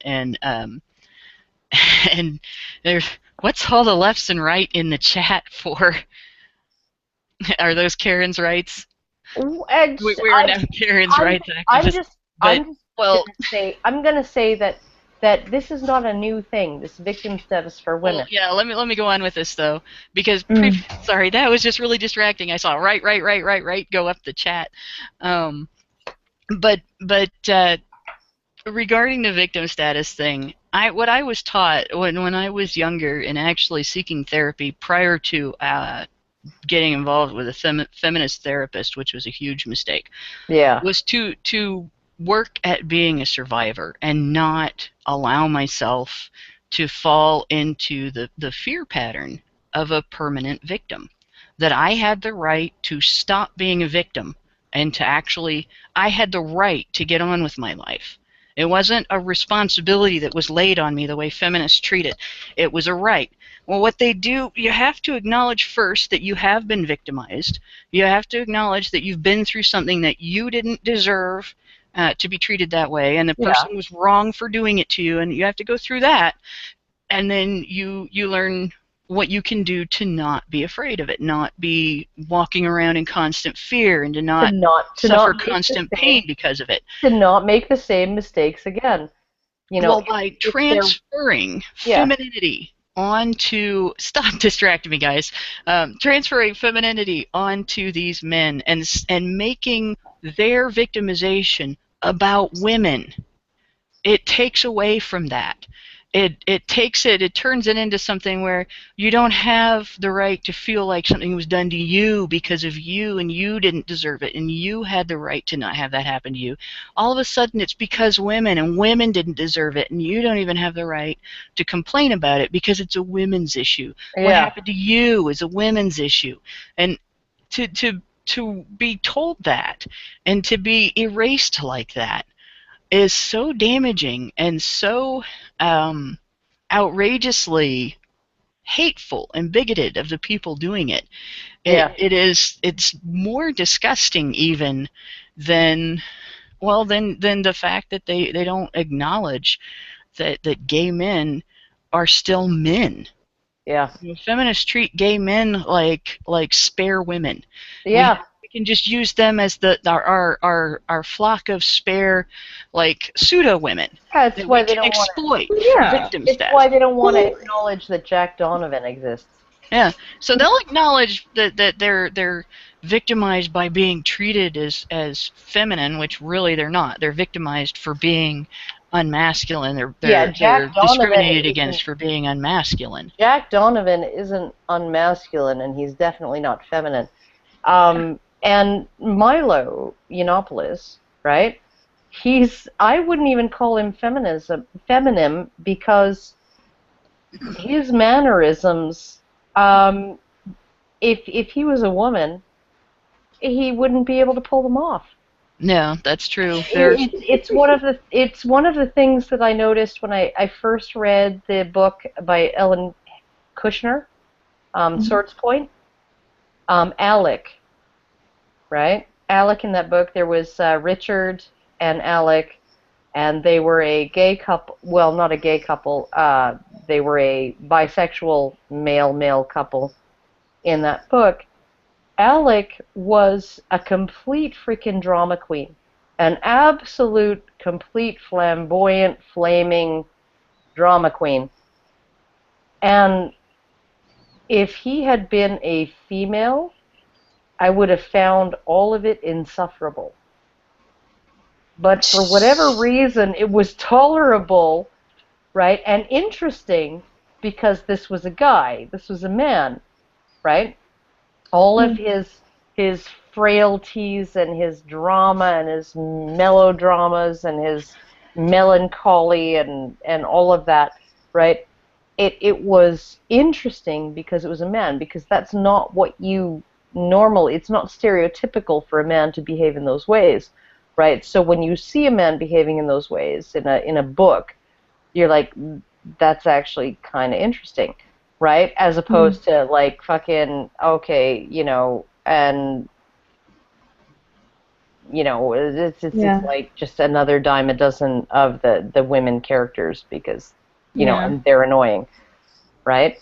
So I mean, but you look at even someone like Milo Yiannopoulos, who he's definitely gay, he's definitely flamboyant, but at the same time, when he says, forgive me, darling, we're talking about men now, right? The darling heard around the world. Oh, that was just so beautiful. That was the most masculine thing in the universe, was actually sticking it to that stupid red-vested cunt. Actually, I do have some things. I did have my name in the okay, queue. Go ahead. Sorry. Okay, well, I've never been gay or lesbian. Well, lesbian or bisexual is probably the words to use. So I don't know if I'm as qualified, but one of the things that I have noticed in relation to feminism and LGBT issues is that they very much, it really sort of depends on which way the fucking wind is blowing as to whether or not they are on the side of gay men or lesbians or trans people or anybody in this, because right now what's going on is people, at least the Tumblrette crowd and all of these social justice people, are pushing for the abolishment of gender, the abolishment of any kind of set in stone sexuality, or basically that they want sexual fluidity. So any sexual orientation to be sort of fluid.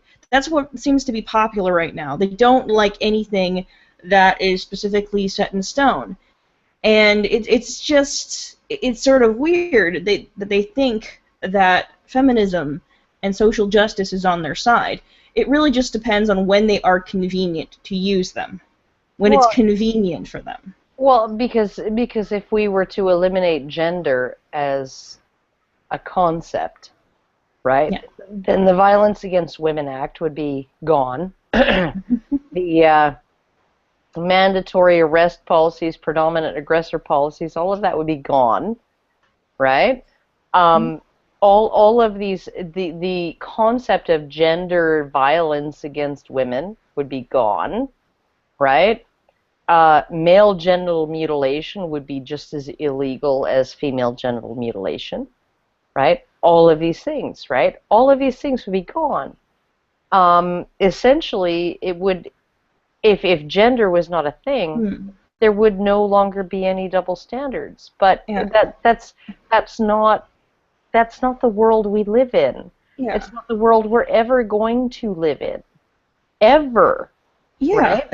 It's not, to deny it is ridiculous. Just because of biological reality. And it's not even so much a matter of, it's not even a matter of, sort of a conscious, I'm going to treat women differently than men or more gently than men because they give birth to the fucking babies or any shit like that. No, it's as simple as what we look like as men and women, right? Absolutely. And how we think cute animals are cute and not so cute animals are scary. And depending upon, like I said, whether which way the wind is blowing, they will say that gay men are part of the patriarchy. This kind of shit happens all the time. It's so fucking ridiculous. Part of the patriarchy. Or trans women are part of the patriarchy. Gay men are part of the patriarchy when they're being run up a fucking gibbet, right? Same with trans women, right? Gibbets are part of the patriarchy, and gibbets need to be full. And so, gays and trans women, that's. No, it's all part of the power structure, right? Like all these gay men are just as the toxic masculinity card, and say that any kind of violence that takes place in these sorts of relationships that any kind of domestic violence is always toxic masculinity. Any kind of rape or sexual violence is toxic masculinity, except. But then there's the that percentage of the time when it happens in lesbian relationships. But let's ignore that. That doesn't matter. That rarely ever happens. Oh yeah, and if it's rape, it's a good rape.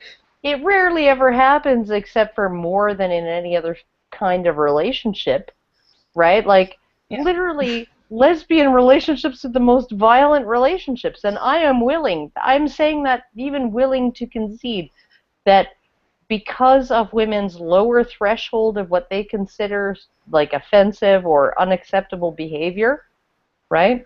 They have a lower threshold than men.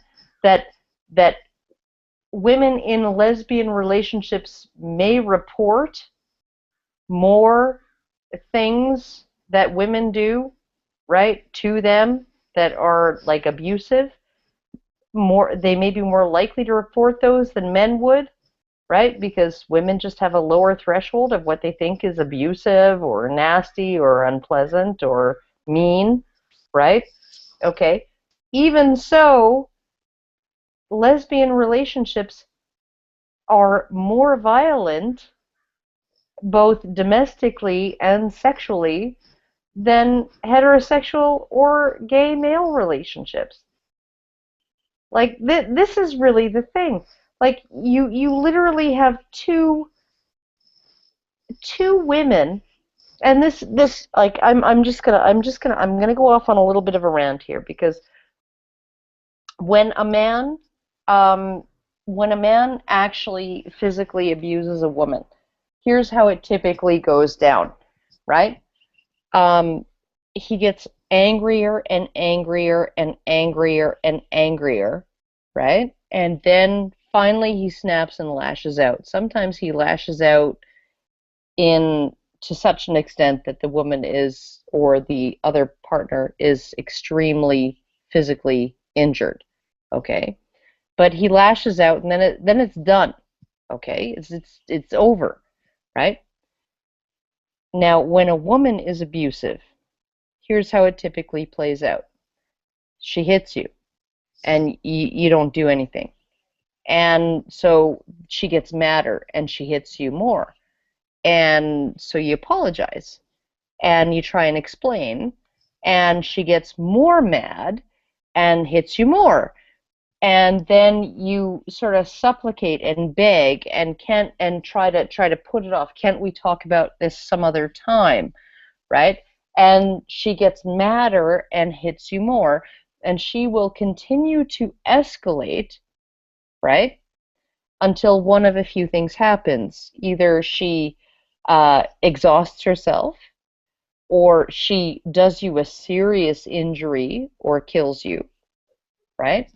Or you remove yourself from the situation, or you hit her back, right? But unless one of those four things happens, she's just going to continue to escalate, right? The more you try and apologize, the more you try and supplicate, the more you try and reason with her, the more angry she's going to get. This is the pattern of abuse with women, right? It's not a build up and then a release.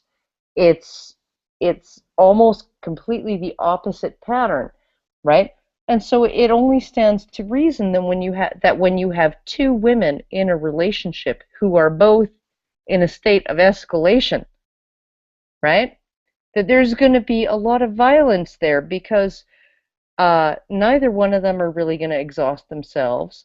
Neither one of them can do each other the kind of physical injury a man could. And neither one of them are going to be injured to the point where they are convinced to stop, right, by the other partner. And neither one of them is necessarily willing to remove themselves from the situation, because they're in the process of escalating, right? So it's absolutely, completely, like, you have this situation where you have dysfunctional people who are dysfunctional in a specific way that actually feed each other's dysfunction. And it escalates the violence rather than de-escalating it, or reaching crescendo and then just that's it. And what I wanted to talk about was to bring it back to the idea of women sucking the violence out of, or the victimhood out of the lesbian, gay, trans community.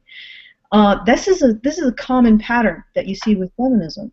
They will actually colonize victimhood and assume it for themselves. Yes.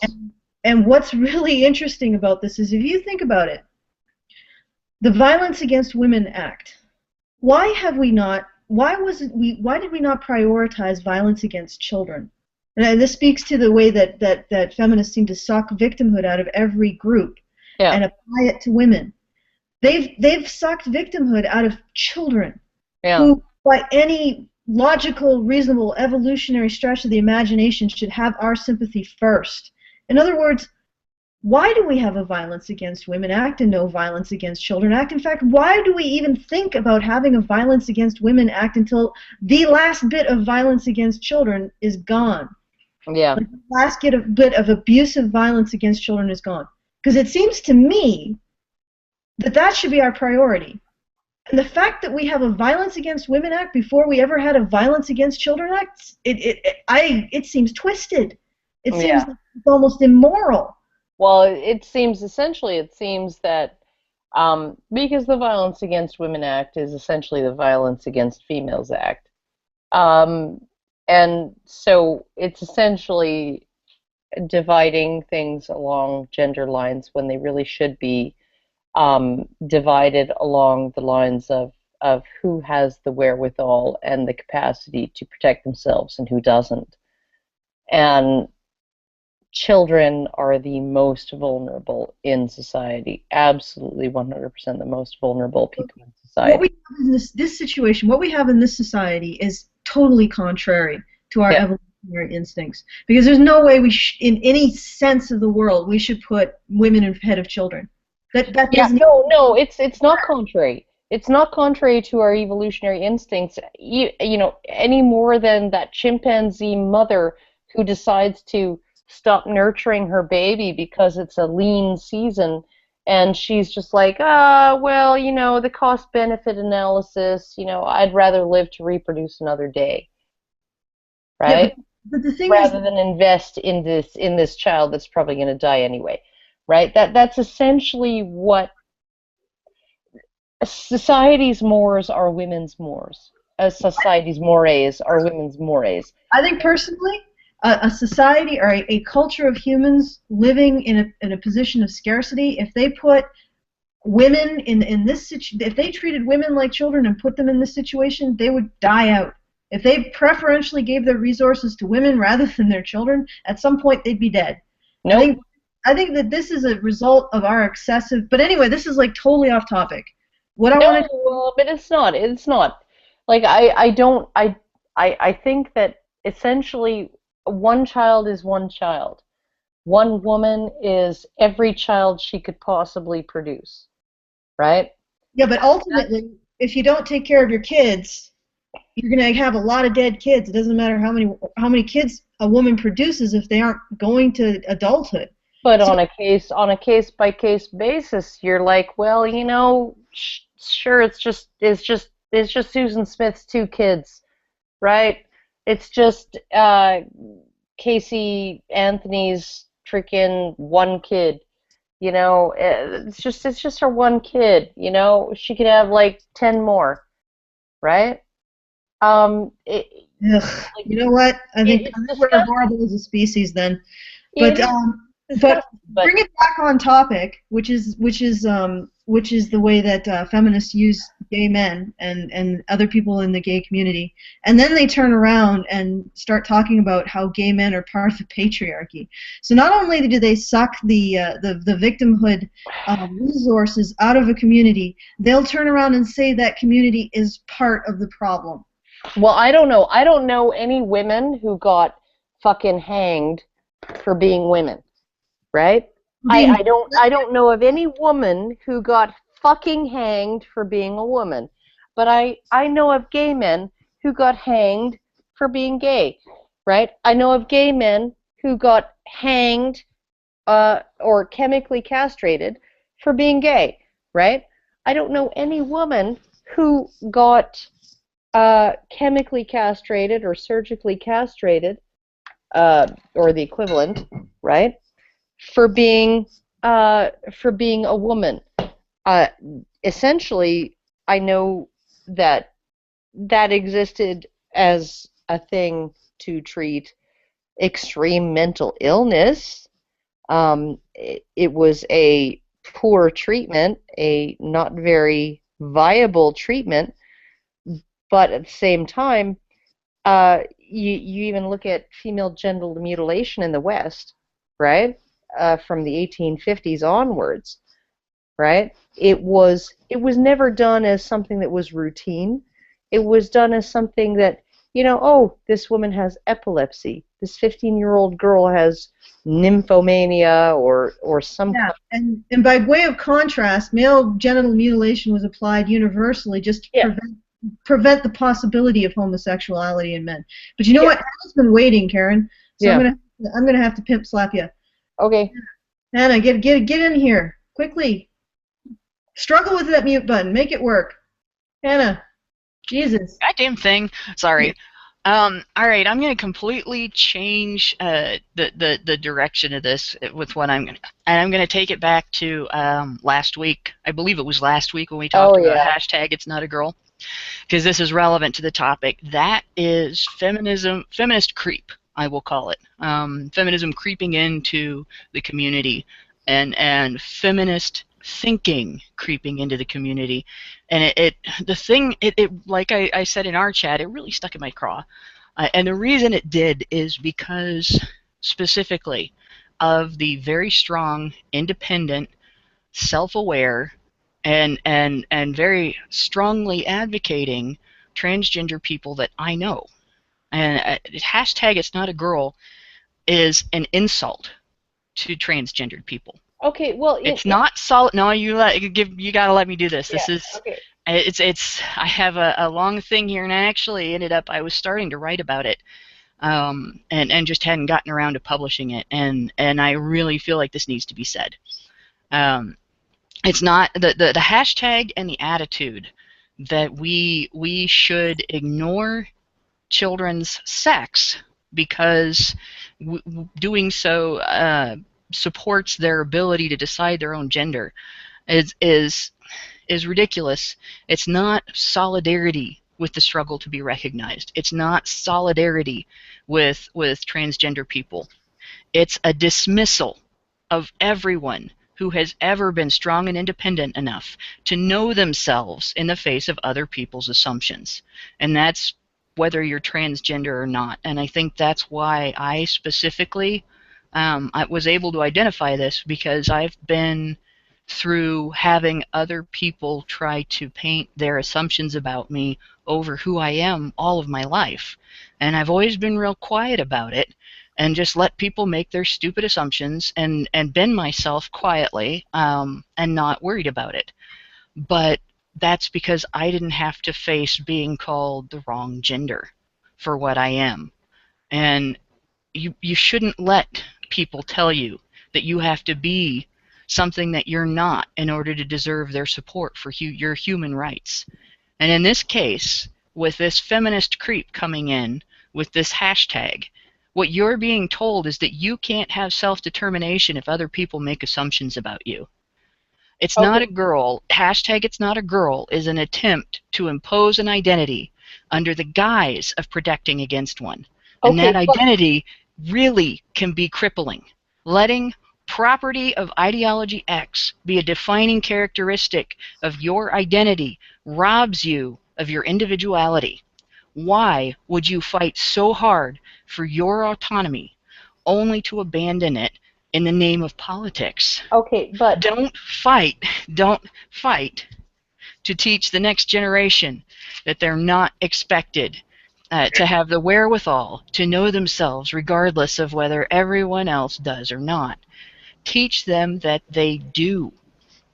Give them the intellectual tools that they need to trust themselves, to relate to others, and find community with others. Okay. Karen, you just wait. Karen, stop! Seriously. Seriously, just let her finish. I'm letting her finish. Teach kids to see the value of their existence without basing it on other people's opinions. Teach them to see that same value in all people, regardless of their circumstances or their identity. You don't need a mascot for that. You have yourselves as examples. You've spent decades fighting to make the world see your right to be isn't governed by social attitudes. Turning someone's baby into a political football would be a step backward. And taking on feminist ideology and wearing that on your backs and letting that cover your existence and your issues and your experiences will erase you instead of helping you. Well, you'll just become another talker. Okay. You'll just become another conquered territory. All right. Yes. Source of victimhood. All right. Let me draw attention to the one thing in this that I think has not been brought up. It's not a girl. Hashtag it's not a girl. Why not? Why is it not a girl? Why is it not hashtag it's not a boy? I don't know. You're going to have to clarify that one. Yeah, because feminists don't like girls. Ooh. Shots fired. Okay, I want to address something from the chat. Divided Line says, I've always wondered what women's contribution to male homophobia is. In what way is it related to men's perception of what women expect in order to be attractive to them? Okay. Well, I don't know precisely about homophobia, but I do know that women are less accepting of a partner, a sexual partner who is a male sexual partner who is bisexual. Oh, of course, yeah. I don't know why Absolutely. I guess that's another one for me in the freak column. Well, no, but like women in general, not me or necessarily you. Yeah, I know. But yeah, no, I know men who have been dumped by their girlfriends the moment that they even hinted that they might have had some exploratory ventures, you know, in the direction of, you know, the love that has no name. Yeah, no, it's I don't know why. Well, it's because I think that seems like it would be sort of, you know. Well, I mean, I know why, but it's just kind of ridiculous to me because I wouldn't talk someone away because they decided they wanted to fuck a guy. I think most women live according to the binary. Most women live according to the binary, and what they want, because they feel like they're a woman, what they want is a man, and a very, very sort of a man in a very man box, right? Which is really interesting because and so when he ventures out from that box, even a little bit, whether sexually or emotionally or in terms of his vulnerability or whatever, or his inability sometimes maybe to stay on top of things or whatever, she gets spooked and she just runs away, right? Yeah, that's I would say, which is really interesting because judging from the science that I've seen, which is preliminary because people don't do a lot of research on I guess bisexual men, they actually are hormonally hypermasculine. Bisexual men are, according to those hormonal markers, they are hypermasculine, and bisexual women tend to be masculinized. So it's interesting. Okay, but here's the thing, right? Like bisexual baboons, right? They're generally the alphas. Yeah, well, they probably the alphas are the ones who do the ritual mounting and all of that stuff, right? And act in sexual ways toward the subordinate males and yeah, but I just found that interesting, and I also found it interesting that bisexual women are also masculine. I guess you could say that does not surprise me in the slightest. Yeah, no, that doesn't surprise me either. You know, like like the idea that bisexual men, like I think that would actually maybe surprise a lot of people, because of that whole thing that I was talking about with, you know, male rape victims in the Congo and how they describe their experience, right? You know, like they used me as a woman, or they, you know, made me be a woman or whatever, right?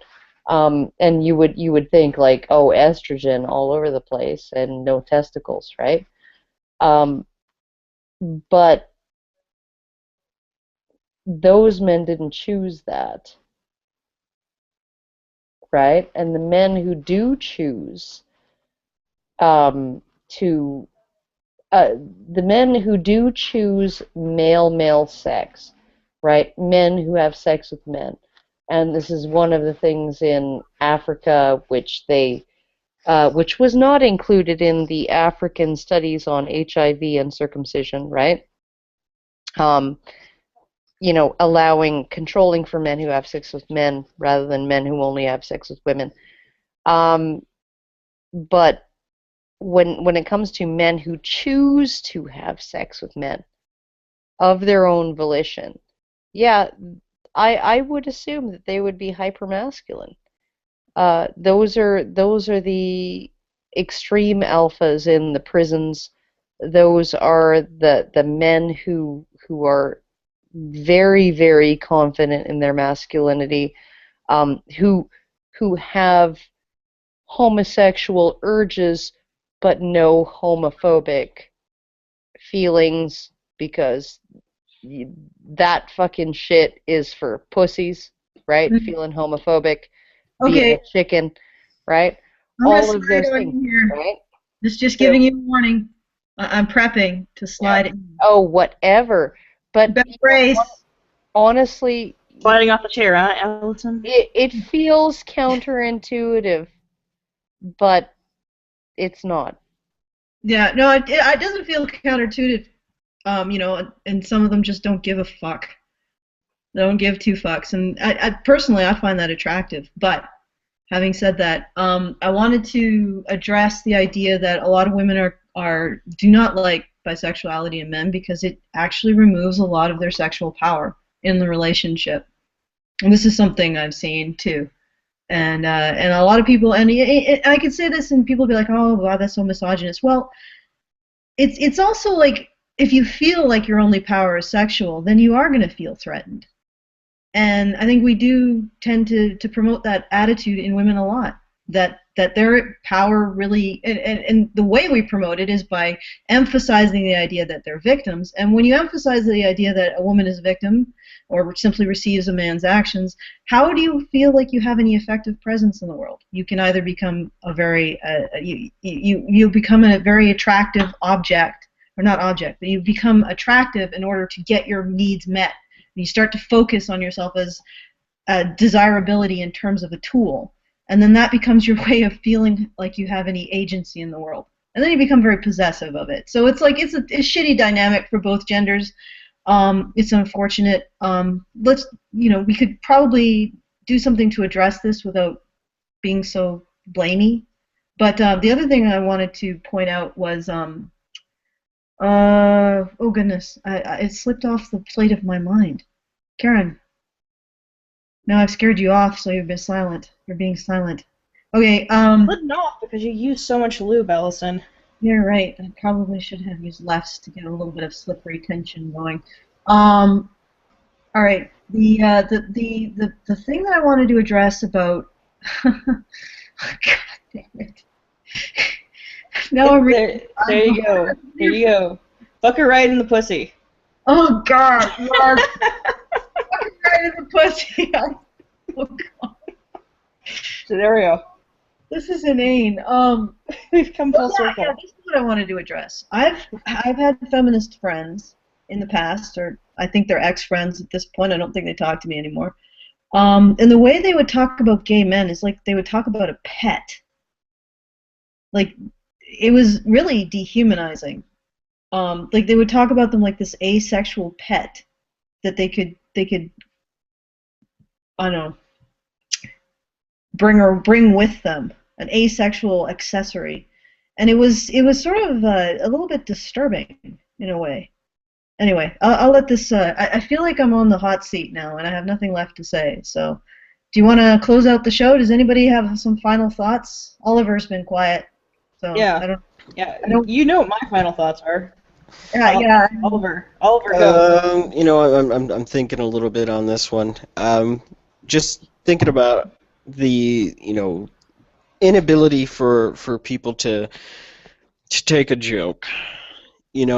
I remember, well, this is actually even funnier because it ties together two of the topics here. But during the course of my medical rodeo, I remember going into the doctor's office for them to poke and prod me in ways that a man should never be poked and prodded. And I sat down to read an issue of Time magazine, and it was Key and Peele actually wrote an article for Time, and you can actually find this on Time's website as well. And they talk about how not making fun of people. They I guess I'm trying to think of how to phrase this. Basically, they ended up arguing that if we don't make fun of things and we don't make fun of people and we don't joke about horrible things, you're actually doing people a disservice, because essentially you're saying that people can't take it, that they're not strong. You are implicitly inferring that they are weak. And in order for us to grow, be stronger, we do have to hear sometimes jokes or hear things that are inappropriate, and it's part of building resilience and things like that. To sit down and look at the situation that Hannah and I went back and forth on, just regarding medications and pain management and all these other things, it's frustrating to watch. It's frustrating for me, just as someone who tends to be a practitioner of Stoicism, but knowing that there are people who suffer with those conditions so much worse than I. I mean, I have it pretty bad, but I'm just saying there's always escalation, you know what I mean? And to look at those things and to think about just how frustrating it is. One of the biggest blessings to me that I've had in my life is the fact that I have to deal with this thing. I have this situation. It's here. It's in my face. There's nothing to be done. I'm, someone who suffers with chronic pain, and those are the cards that I've been dealt. And ultimately, I look at all of this, the entire construct of what has happened to me, as the biggest test of my character that I will probably have in my life. Simply because I have to think about and realize, okay, you have this monstrous disadvantage. Now, what are you going to do in spite of it?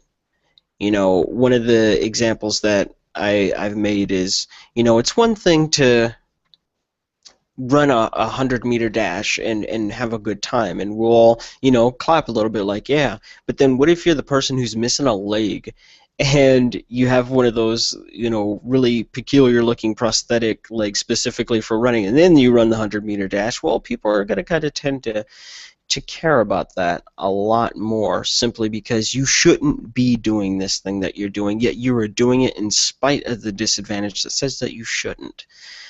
And I would hope that people take the time, I suppose, to just realize what the hell people are going through.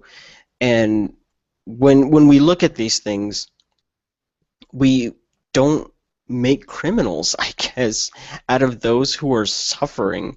I mean, God, it's tragic no matter how you slice it.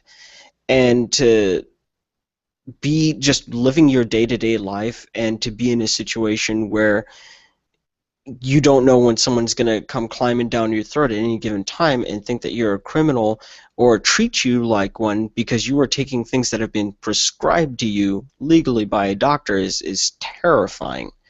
People who go through chronic pain are going through something that is so hard for people to picture until they go through it themselves. I didn't have issues like this in my life, but my wife has lived with chronic pain for a long time. I want to say, yeah, it's going on 20 years now. And she would always explain these things to me, and I would do my best to be sympathetic and try to understand, and just rather than going, well, I don't see anything wrong with you, therefore nothing must be wrong with you, I just kind of listened and did a lot of studying and things like that. And then my own incident happened to me, and I actually ended up using it as a way to make our relationship stronger, because I go, wow, this really sucks, and now I kind of understand why you were tired all the time, why certain things were just not possible for us to do, just as an activity. You just can't go out and engage anything that's very, very intensive, I guess, as an activity. Like, we couldn't go out play sports or do anything like that, and then turn around and really realize what she's been going through. That was a huge, huge eye-opener for me, to be able to sit there and go, holy shit, this is what you've been going through, and I'm new at it, So I think it made our relationship actually even closer, because we're becoming more and more like each other as time passes. And it is an unfortunate thing that one has to suffer in that sense, but it's also very, I guess you could even say it was poetic in a way, to realize that I'm in pain, but so's my wife. If I say, holy shit, I'm in pain, I never have to worry about her not understanding what I mean. And she never has to think, you don't understand what it's like. No, we absolutely understand what it's like for each other. But it's very, very scary to just be in a country where people don't grasp that there's so many people that have these things wrong with them, and it is almost an undescribable experience. I've seen a couple of people explain it, and of course I've been through it, so I definitely know what it's like, and I can say, holy shit, that was really accurate, but we have to take the time to look into these things. We have to study into these things. In my particular case, as my specific injury is unique to men, and with the Badgers themselves, they spend a lot of time talking about men's issues in a myriad of categories. And for me, this is that big issue where just realizing that, oh my God, a lot of men go through this and nobody even knows about it. And it's even scarier to walk into a doctor's office and you say, well, there's something wrong with me, fix it. And they say, well, we can't. And you go, what the hell do you mean you can't? Well, no one actually puts money into research for this, so this whole thing is actually really poorly understood. I have had my urologists tell me that. Multiple urologists tell me that. So it wasn't just I was dealing with a bad doctor. No, this is something that no one cares about. And that's the kind of stuff that really freaks me the hell out. Just looking at how many different things are specifically focused on women's issues, but then when there are big issues, just like the one that I'm dealing with, and they patently go just completely by the wayside, they're disregarded, not talked about, they're not cared about, that's just so disheartening. It kind of sucks away your faith in humanity, I suppose, would be one way to put it. So I guess really what I'm getting at here is that people suffer.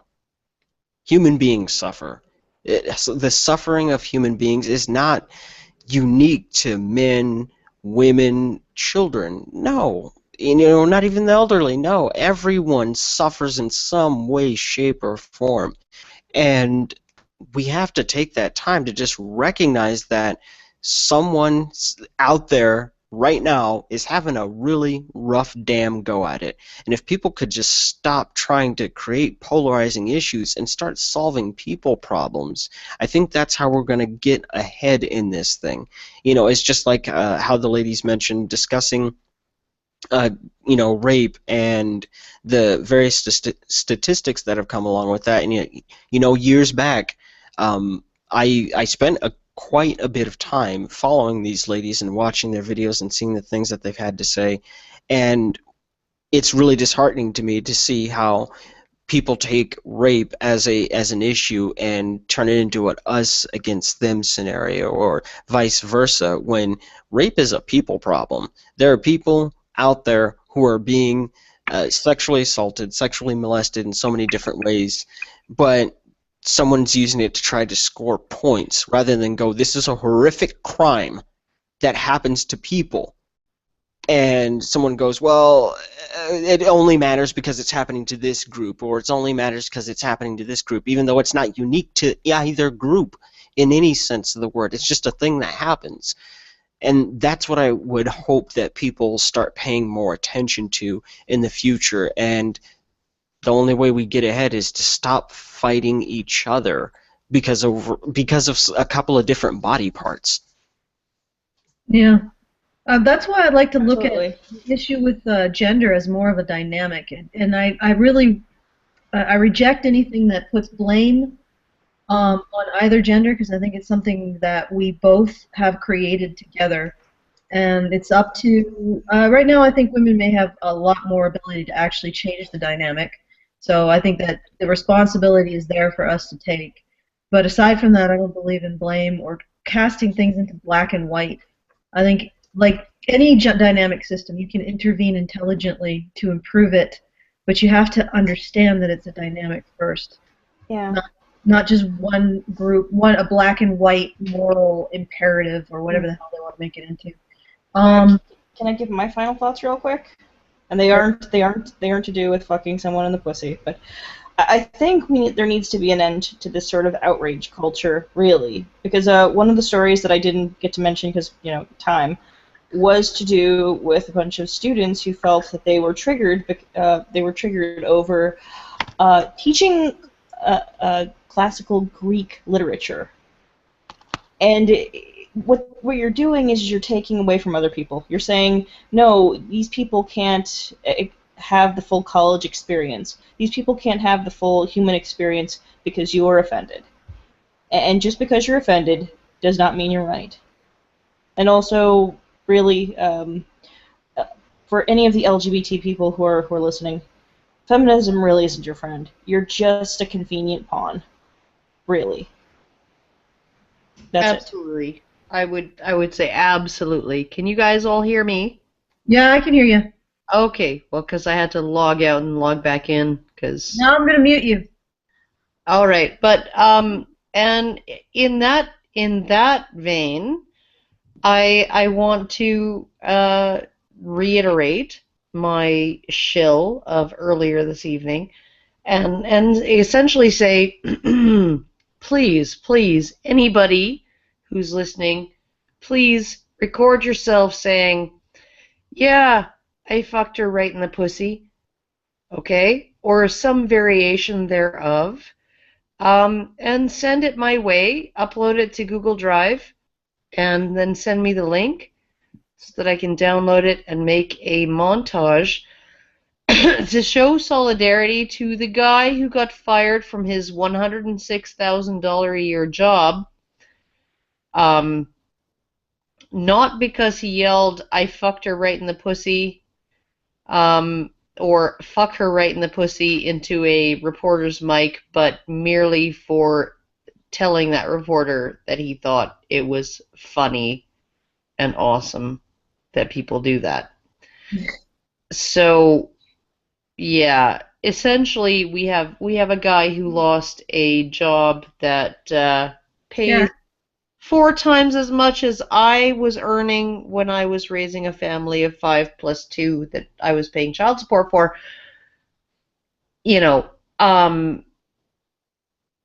Because he essentially was not offended by that. Okay. By somebody. How are people going to be able to contact you? Girlwriteswhat@gmail.com. Just email it to me at that address, girlwriteswhat@gmail.com.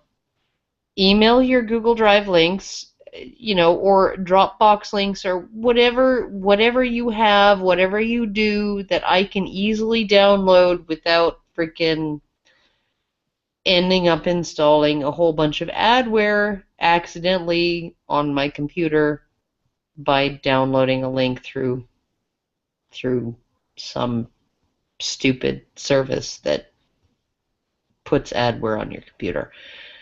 Anyhow, if you could do that, if you could tweet Milo Yiannopoulos, because I would absolutely love to have his Super Saiyan awesomeness at the tail end of this particular video.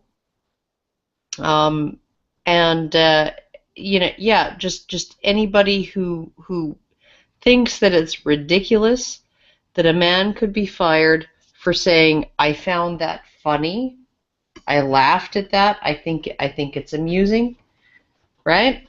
Okay. This is what this guy got fired for. He didn't get fired for saying it. He didn't get fired for like commandeering the mic and yelling "fuck her in the puss" right in the pussy. He didn't do that, right? All he did was say, "Yeah, it's kind of funny, and I respect it because it's funny. It's like a joke and shit."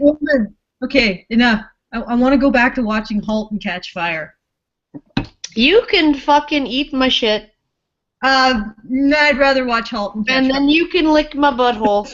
Allison, the first step in solving your problem is admitting that you have a problem. I do not. I can quit at any time. No, you can't. You can't. You need to go into like fucking television show rehab or something. Okay, everybody get the duct tape and the fucking ball gag. We're taking it to rehab. I can still watch the show, duct tape to a chair and a ball gag in my mouth, Karen. You don't. Yes, you could, but when we turn the TV around, so that you can't see it, then you won't be able to actually. I gnaw through the duct tape, and I beat you to death. You would not. You couldn't even. You're like fucking 5'0". I have so much reach on you.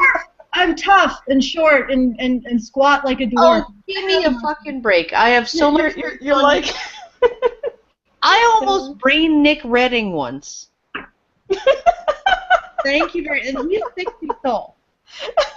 And trained in martial arts, and I almost fucking brained him.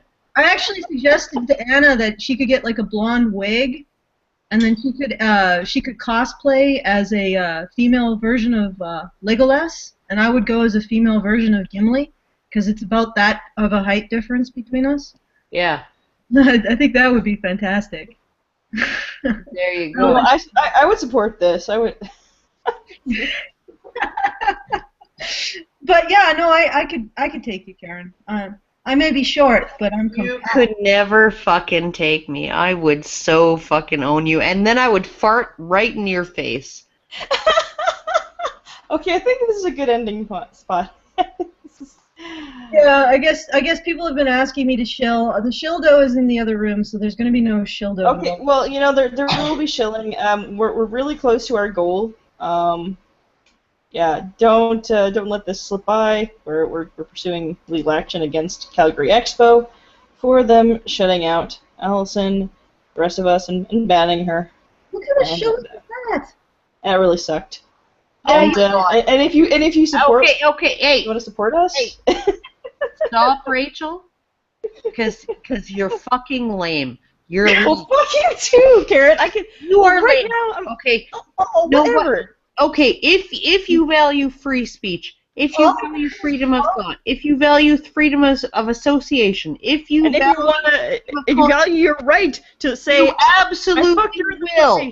All right, people. You know what? When you talk over each other, it's okay. Shh. All right.